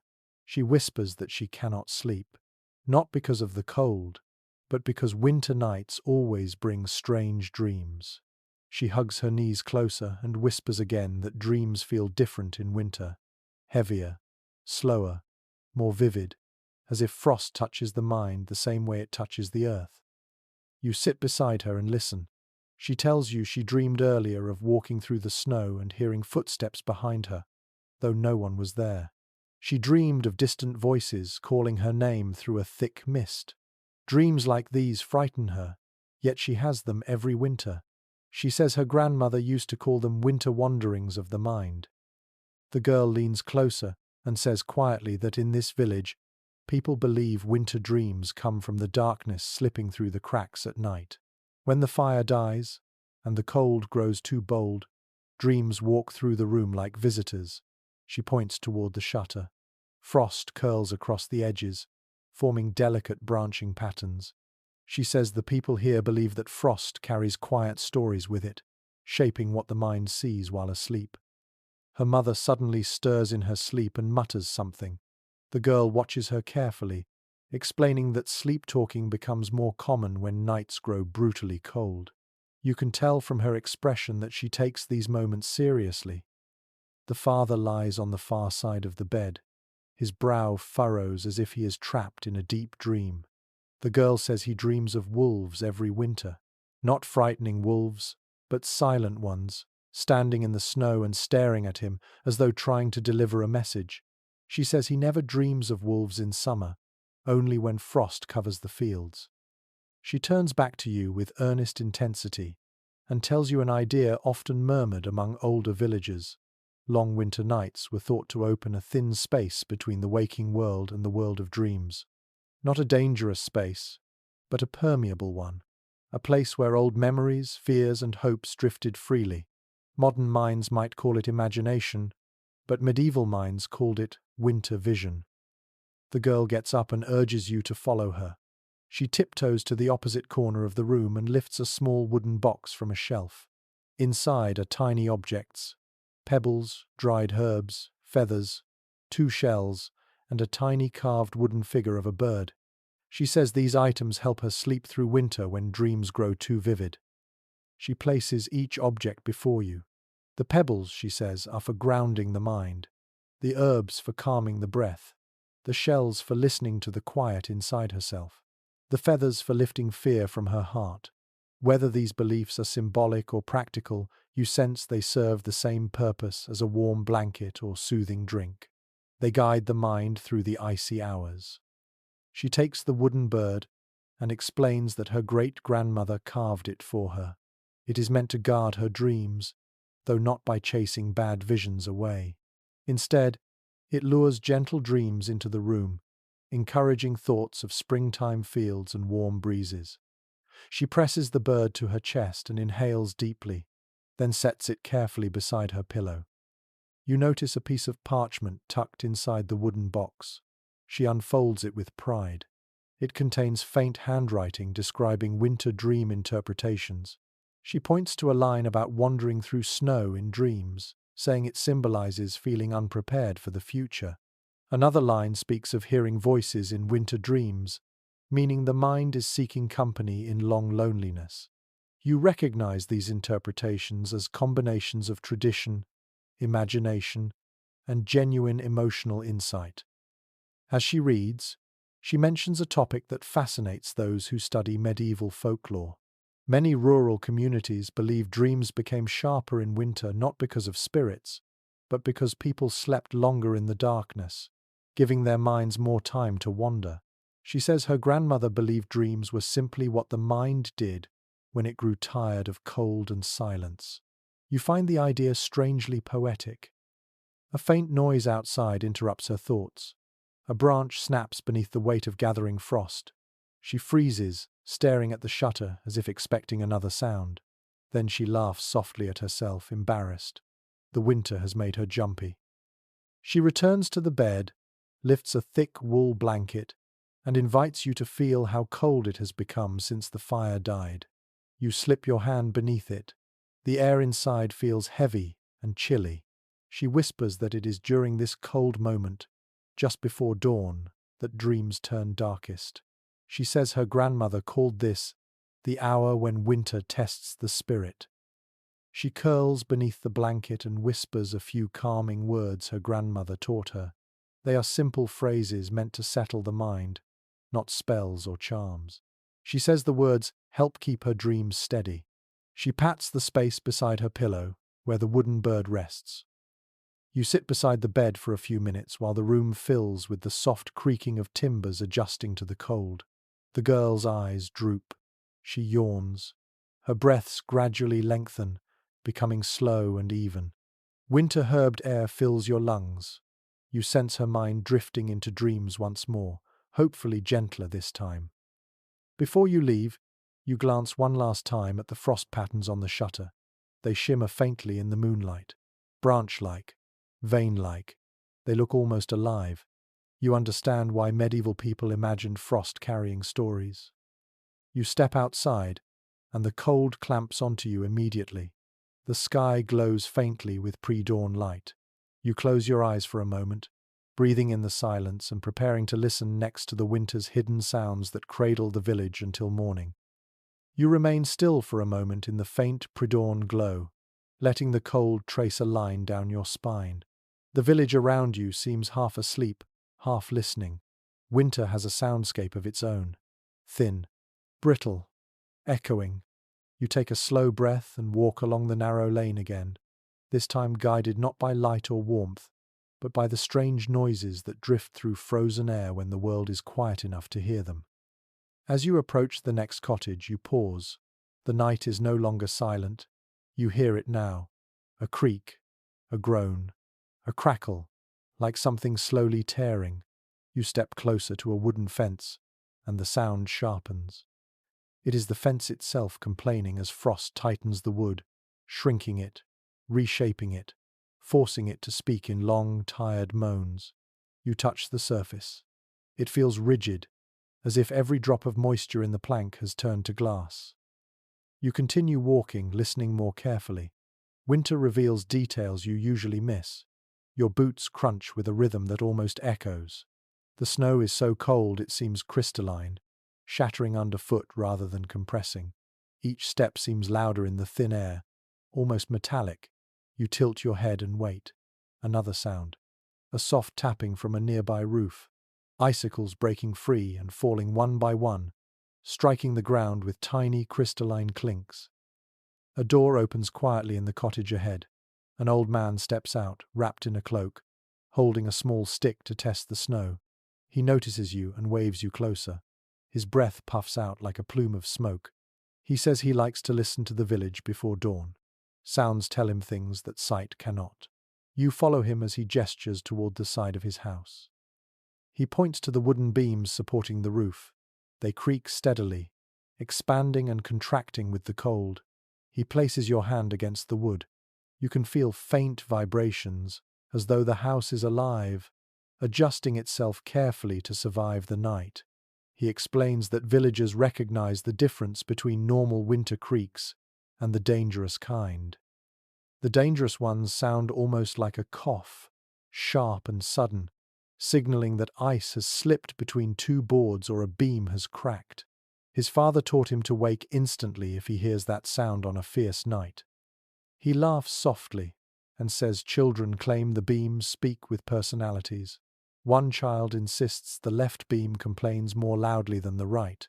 Another says the roof groans only when it is lonely. These stories bring warmth to long nights. He leads you behind the cottage where the path narrows. You hear another sound now, a rhythmic scraping noise. It takes you a moment to recognize it. A few huddled goats inside a shed shift in their sleep, dragging their hooves through straw.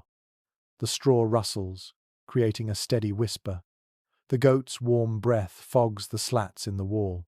The old man explains that villagers often listen for this sound to know their animals are safe. If the goats fall silent for too long, someone wakes to check on them.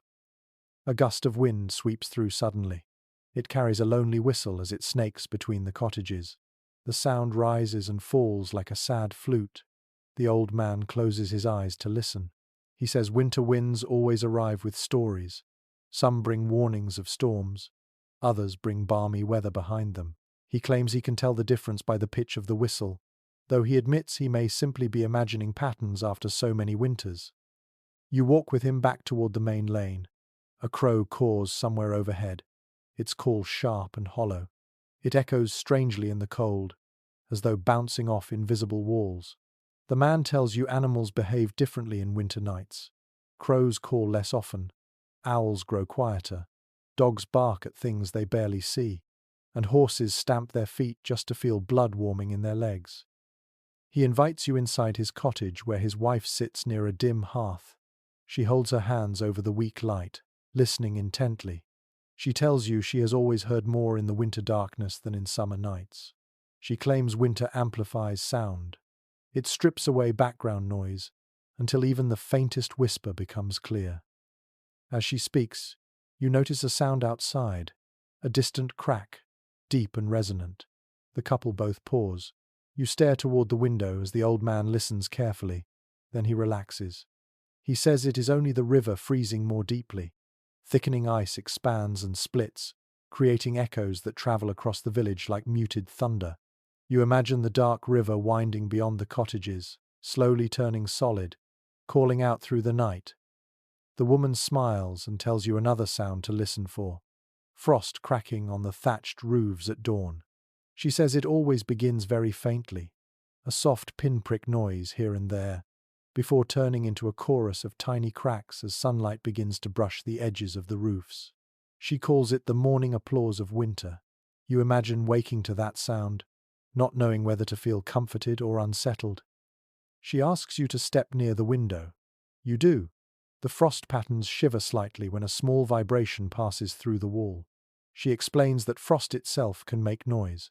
When temperatures drop sharply, frost crystals expand suddenly, creating faint popping sounds that blend into the air like tiny sighs.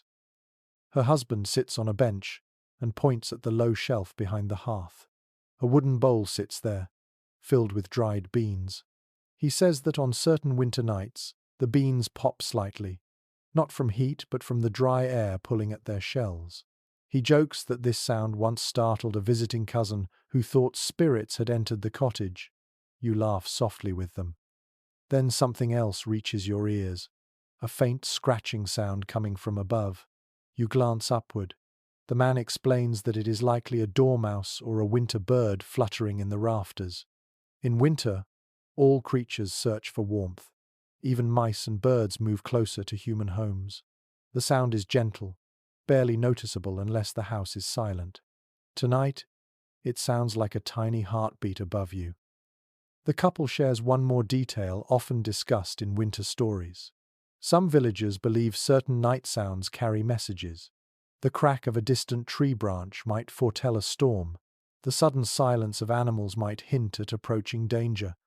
The hum of wind beneath a door might signal a change in weather by morning. These beliefs weave together practical awareness and imagination, helping people feel connected to the night rather than threatened by it. As the first pale light of dawn touches the edges of the frost-covered shutters, you step outside. The air has grown even colder, as if dawn squeezes the last breath of warmth from the world before giving it back. A thin, crackling noise rises from roofs all around you. The woman was right. The frost is waking with the sun, breaking gently like tiny shards of glass. You close your eyes and listen. Wind, frost, wood, animals, water beneath ice, the breathing of sleeping households. Winter nights speak, and now you understand their language a little better. You exhale slowly, letting the soundscape fade. Then you begin walking again, sensing that the next cottage will show you what happens when the night becomes too cold, even for all the rituals and tricks you have seen so far. You leave the old couple's cottage behind and step into the thinning night. Dawn is close, yet the cold deepens as if winter wishes to make one final point. Your breath turns into heavy mist. The sky grows a shade lighter, but the air grows sharper. You follow a narrow lane that dips between two cottages and leads toward the lowest part of the village. Here, the cold settles with particular cruelty. Frost clings to the ground in thick layers, and even your footsteps echo more sharply, as if the frozen earth itself has become brittle. You soon notice a cottage with no smoke rising from its chimney. Its shutters are tightly closed, and a thin crust of frost clings to the frame of the door. Something inside feels still, too still. You step closer, lift the latch gently, and slip inside. The cottage is dark except for the faintest grey light slipping under the door. The air is icy, so cold that you can see the condensation of each breath drifting slowly to the floor. The fire in the hearth has died completely. No embers glow beneath the ashes. The family inside lies awake, bundled in blankets so thick and layered that they look like mounds of fabric rather than people. Their faces peek out with red noses and trembling chins. The mother whispers a greeting, her voice weak from shivering. She explains that the windstorm last night killed their fire before they could bank it. Too much smoke blew back through the chimney, forcing them to let the flames die. They planned to relight it at dawn, but the cold overwhelmed them. You can see the effort it takes for her to speak. Every word escapes as a cloud. Her husband lifts his head, teeth chattering as he tries to smile. He tells you that when fire fails, families must turn to whatever they have left. They gathered every blanket they own. They covered the shutters with spare wool. They stuffed straw into the gaps near the door. They kept their children pressed close against them through the night. You kneel beside the bundled family. Their body heat radiates faintly, but the air steals it quickly. The youngest child peeks from under a blanket, cheeks pale and lips tinted blue. He holds a small wool glove in his hand, clutching it like a talisman. His sister rests behind him, rubbing her hands together beneath the covers to keep her fingers from stiffening. The mother shifts slightly and reveals a clay jar wrapped tightly in cloth. She pulls back the layer and shows you warm coals inside. They glow faintly, no brighter than fireflies. You raise your eyebrows, surprised that they still emit warmth. She explains that her husband kept a few embers alive in the jar, protecting them with a metal lid and layers of cloth. It is not enough to heat the room, but enough to help them relight the fire once their bodies can bear the cold. This small ember jar feels like the last defense against a night that nearly claimed their strength. The father admits he almost dropped it when his hands grew numb. He laughs weakly, saying he has never felt so terrified of losing a single handful of coals. The mother pulls the blankets closer and shares a detail many villagers whisper about during harsh winters. When fire fails, the cold becomes something alive, not metaphorically, but in their perception, a force that prowls the house, seeking weak places. She says the cold moves across the floor like an invisible fog, creeping beneath blankets and settling on the chest. It sits there, heavy and patient, testing the body's resolve. You feel a wave of stillness wash over the room. Even the creaking of the walls has softened under the weight of frost. The father says that nights like this make people reconsider every habit. Why they place the bed where they do, why they gather herbs, why they store warm stones next to the hearth. One error, one forgotten ember, one broken shutter, and the cold takes control. He moves his hand toward a small wooden stool near the bed. On it lies a flat stone wrapped in cloth. He unwraps it slowly and touches it with his fingers. The stone is cold now, but earlier in the night it held enough warmth to comfort their little boy. They heated it by the fire before the storm shut the chimney. He places it back onto the stool with a sigh. The mother confesses something quietly. She says that when the fire dies completely, fear grows faster than frost. Fear that the night will not end. Fear that the children will not wake warm enough to move. Fear that frost will form on their blankets or that their breaths will turn shallow. These moments make dawn feel impossibly far away. You glance toward the shuttered window. Frost spreads across the wood, forming thick white lines that look almost like veins. The cold hums softly behind it. The father points to a dark patch near the bottom of the wall where cold air seeps inside. He stuffed the gap with straw hours ago, but the wind forced it loose again. He says he will repair it once the light grows stronger. His voice cracks as he speaks. You see how exhausted he is. The older child speaks softly from beneath the blankets. She says she kept their puppy tucked under the covers all night to stay warm, but the puppy wriggled free and hid beneath the table. You look there and see a tiny shape curled in a tight ball, shivering gently. You scoop it up and return it to the girl, who wraps it under the blanket and holds it close. The mother nods gratefully. She explains that animals often panic when fire disappears. They can sense the change in the air. The puppy must have felt the temperature drop too quickly to remain still. She reaches for a small wooden box beside her bed. Inside are dried herbs. She crushes a few between her fingers and brings them to her nose, breathing deeply. She says the herbs do not warm the body, but they calm the mind, helping her focus enough to keep the children reassured. Focus becomes important when numbness spreads too quickly through limbs. The father suddenly remarks on something that scholars who analyze village life sometimes debate. Did most families have backup embers for nights like this? Some believe people always kept a jar of coals ready. Others say only certain households maintained such habits, leaving many vulnerable during storms. He shrugs weakly, saying all he knows is that his father taught him to save coals after losing too many fires in early winters. You help him move the ember jar closer to the hearth. The family watches with hopeful eyes. The mother hands you a bundle of dried twigs. The father gestures weakly for you to try relighting the fire. You lean toward the hearth, open the ember jar carefully. and place a single glowing coal into the center of a small nest of kindling. You blow gently. The ember brightens. A spark, then another. The twigs begin to glow at their tips. A small flame rises, trembling like a newborn creature, uncertain of its strength.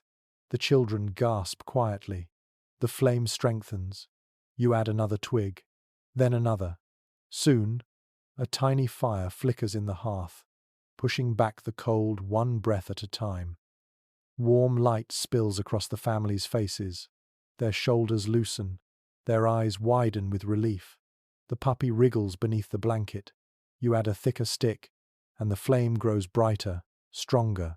The father bows his head and exhales, as if releasing a weight he has carried for hours. The mother whispers a quiet thank you. The older child rests her head against her brother's shoulder. The fire crackles, and warmth gathers slowly in the room like fog dissolving. You stay until you feel the temperature lift, until the frost on the shutters begins to melt into tiny droplets. Then you stand, nod to the family, and step outside into the dawn. The cold has softened. Warmth follows you now, not from a fire, but from the memory of a flame reborn in the darkest hour. You walk on toward the rising sun, ready to witness what morning looks like in a world that has survived the coldest part of the night. You step away from the cottage where the fire has just been reborn, and the first pale hints of dawn stretch across the horizon like thin strokes of faded gold. The sky no longer feels like a solid sheet of iron. Instead, it softens at the edges, brushing light against the frozen fields. The air is still cold enough to sting, but something inside it has changed. You inhale and taste a gentler breeze. The night has passed. And surviving the night in medieval winter always carried a quiet sense of triumph, even if no one spoke of it aloud. You walk slowly through the village as morning begins to stir. Frost cracks softly beneath your boots, but the harsh bite of darkness has faded. Smoke rises from a few chimneys as fires are coaxed back to life. You hear muffled voices inside cottages, the rustle of blankets being folded, the clatter of spoons against wooden bowls. Winter routines resume, steady and familiar. You stop beside a cottage where a woman steps outside, rubbing her arms briskly. Her breath fogs the air as she yawns. She tells you that every dawn after a brutal night feels like opening a book you feared might never be read again. She laughs softly and disappears back inside to wake her children.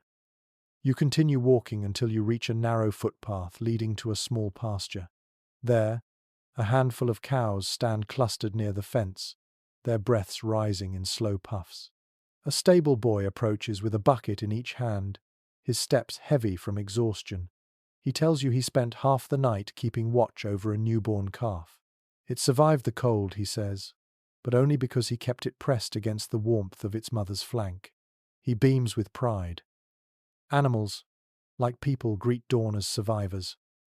You move on and reach a cottage with a shutter slightly ajar. Inside, an elderly couple sits near a newly lit fire. They wrap their hands around warm cups, their fingers trembling with age and morning chill.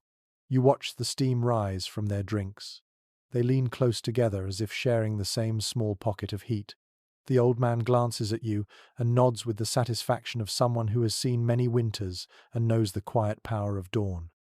Across the lane, a child opens a door and steps outside, dragging a wool blanket behind him like a cape. His cheeks are pink from sleep, and he squints at the cold morning light. His mother calls him back inside before the frost bites him.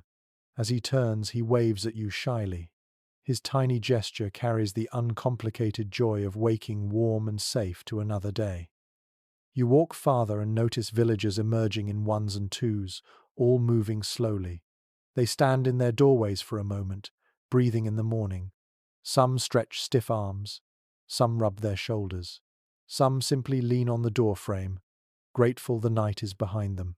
Their bodies are tired. Their eyes still carry shadows from cold dreams and restless hours. But the sun, weak as it is, touches each face with a promise of warmth to come. A blacksmith trudges past you toward his forge, wrapped in layers of wool and leather. He says he lights his fire early on winter mornings so neighbors can warm their hands if their fires fail. He gestures toward the forge door and says that in deep winters, the shared heat from his work becomes as important as the tools he makes. You sense quiet pride beneath his words. You continue toward the village edge, where the land slopes gently downward. From here, you can see the full stretch of fields covered in frost. The rising sun glints across the frozen surface, turning everything silver. The view is breathtaking in its stillness. A world sculpted overnight by cold hands, now slowly waking. In the distance, you see a monk walking along the road, wrapped tightly in his robe. His sandals crunch the frost as he heads toward the monastery after morning prayer. His face is calm, serene despite the cold. His stillness reminds you of the dormitory you visited and the discipline that shaped his night. Even in hardship, he moves with quiet purpose. As you head back toward the village center, you notice a group of travelers preparing their horses outside the inn. They stamp their feet, clap their hands, and laugh weakly as they adjust their cloaks. One man lifts a small clay firepot from the snow. It still holds a tiny warmth inside. He grins and says the pot kept him alive last night. The others nod knowingly. Then they mount their horses, ready to continue their journey. In the middle of the lane, a farmer clears snow from his doorstep. He pauses long enough to greet you. He says the hardest part of winter mornings is convincing his body to move again after lying stiff beneath the blankets. He chuckles as he flexes his fingers. Movement hurts at first, he says, but it stirs life back into the limbs. His smile is worn but content. You notice the frost beginning to melt on the shutters. Thin droplets run in tiny trails, glistening in the light. The sound of water slowly dripping adds a gentle rhythm to the morning. It is like a sigh of release from the world itself. You pass by a cottage where the fire inside crackles loudly. A woman lifts a pan of porridge and stirs it with determination. Her children sit cross-legged on the floor, rubbing their arms to chase off the last shivers. The smell of warm oats drifts through the open doorway. You hear the mother humming to herself. The tune is soft, steady, and comforting. As you walk on, you feel the subtle shift in your own body. The cold still nips at your skin, but the fear of the night's deepest chill is gone. The world feels safer now that the sun has begun its slow climb. You move toward the last rise, overlooking the village. From here, you see smoke rising from every chimney, little banners of victory against the night. You stand at the crest of the slope and watch the village breathe. Frost glitters on every roof, light spills from every window. And for a moment, you imagine how many thousands of winter mornings looked exactly like this across medieval England. Dawn arriving like a soft blessing, fire returning to hearths, families waking with relief. You close your eyes and let the cold breeze brush past you one last time. Then you take a long breath, ready to leave the night behind. You stand at the edge of the village as the morning light spreads slowly across the frozen fields. The cold remains, but it feels softer now, its sharpness dulled by the calm certainty of dawn. You breathe deeply, letting the air move in and out, steady and smooth. As your breath flows, you feel the tension you gathered during the long winter night begin to melt away. Little by little, the quiet of morning settles into your chest like warm ash in a hearth. You picture the village behind you. Every cottage now carries a small flame again, flickering gently in its hearth. Families tuck into warm breakfasts. Children stretch sleepy limbs. Travelers pack their bundles with calmer hearts. Animals huddle in sheltered corners, steam rising from their breaths. All of it happening slowly, softly, as if the world itself is waking on tiptoe.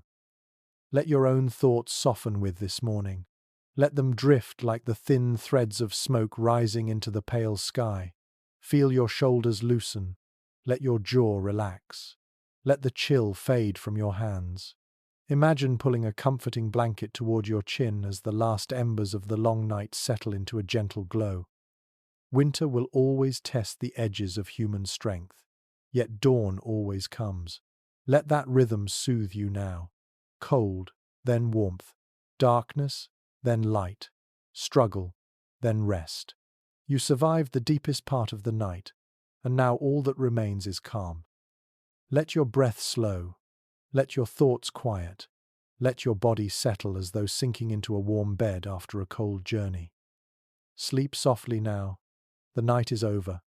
Morning has you in its gentle hands.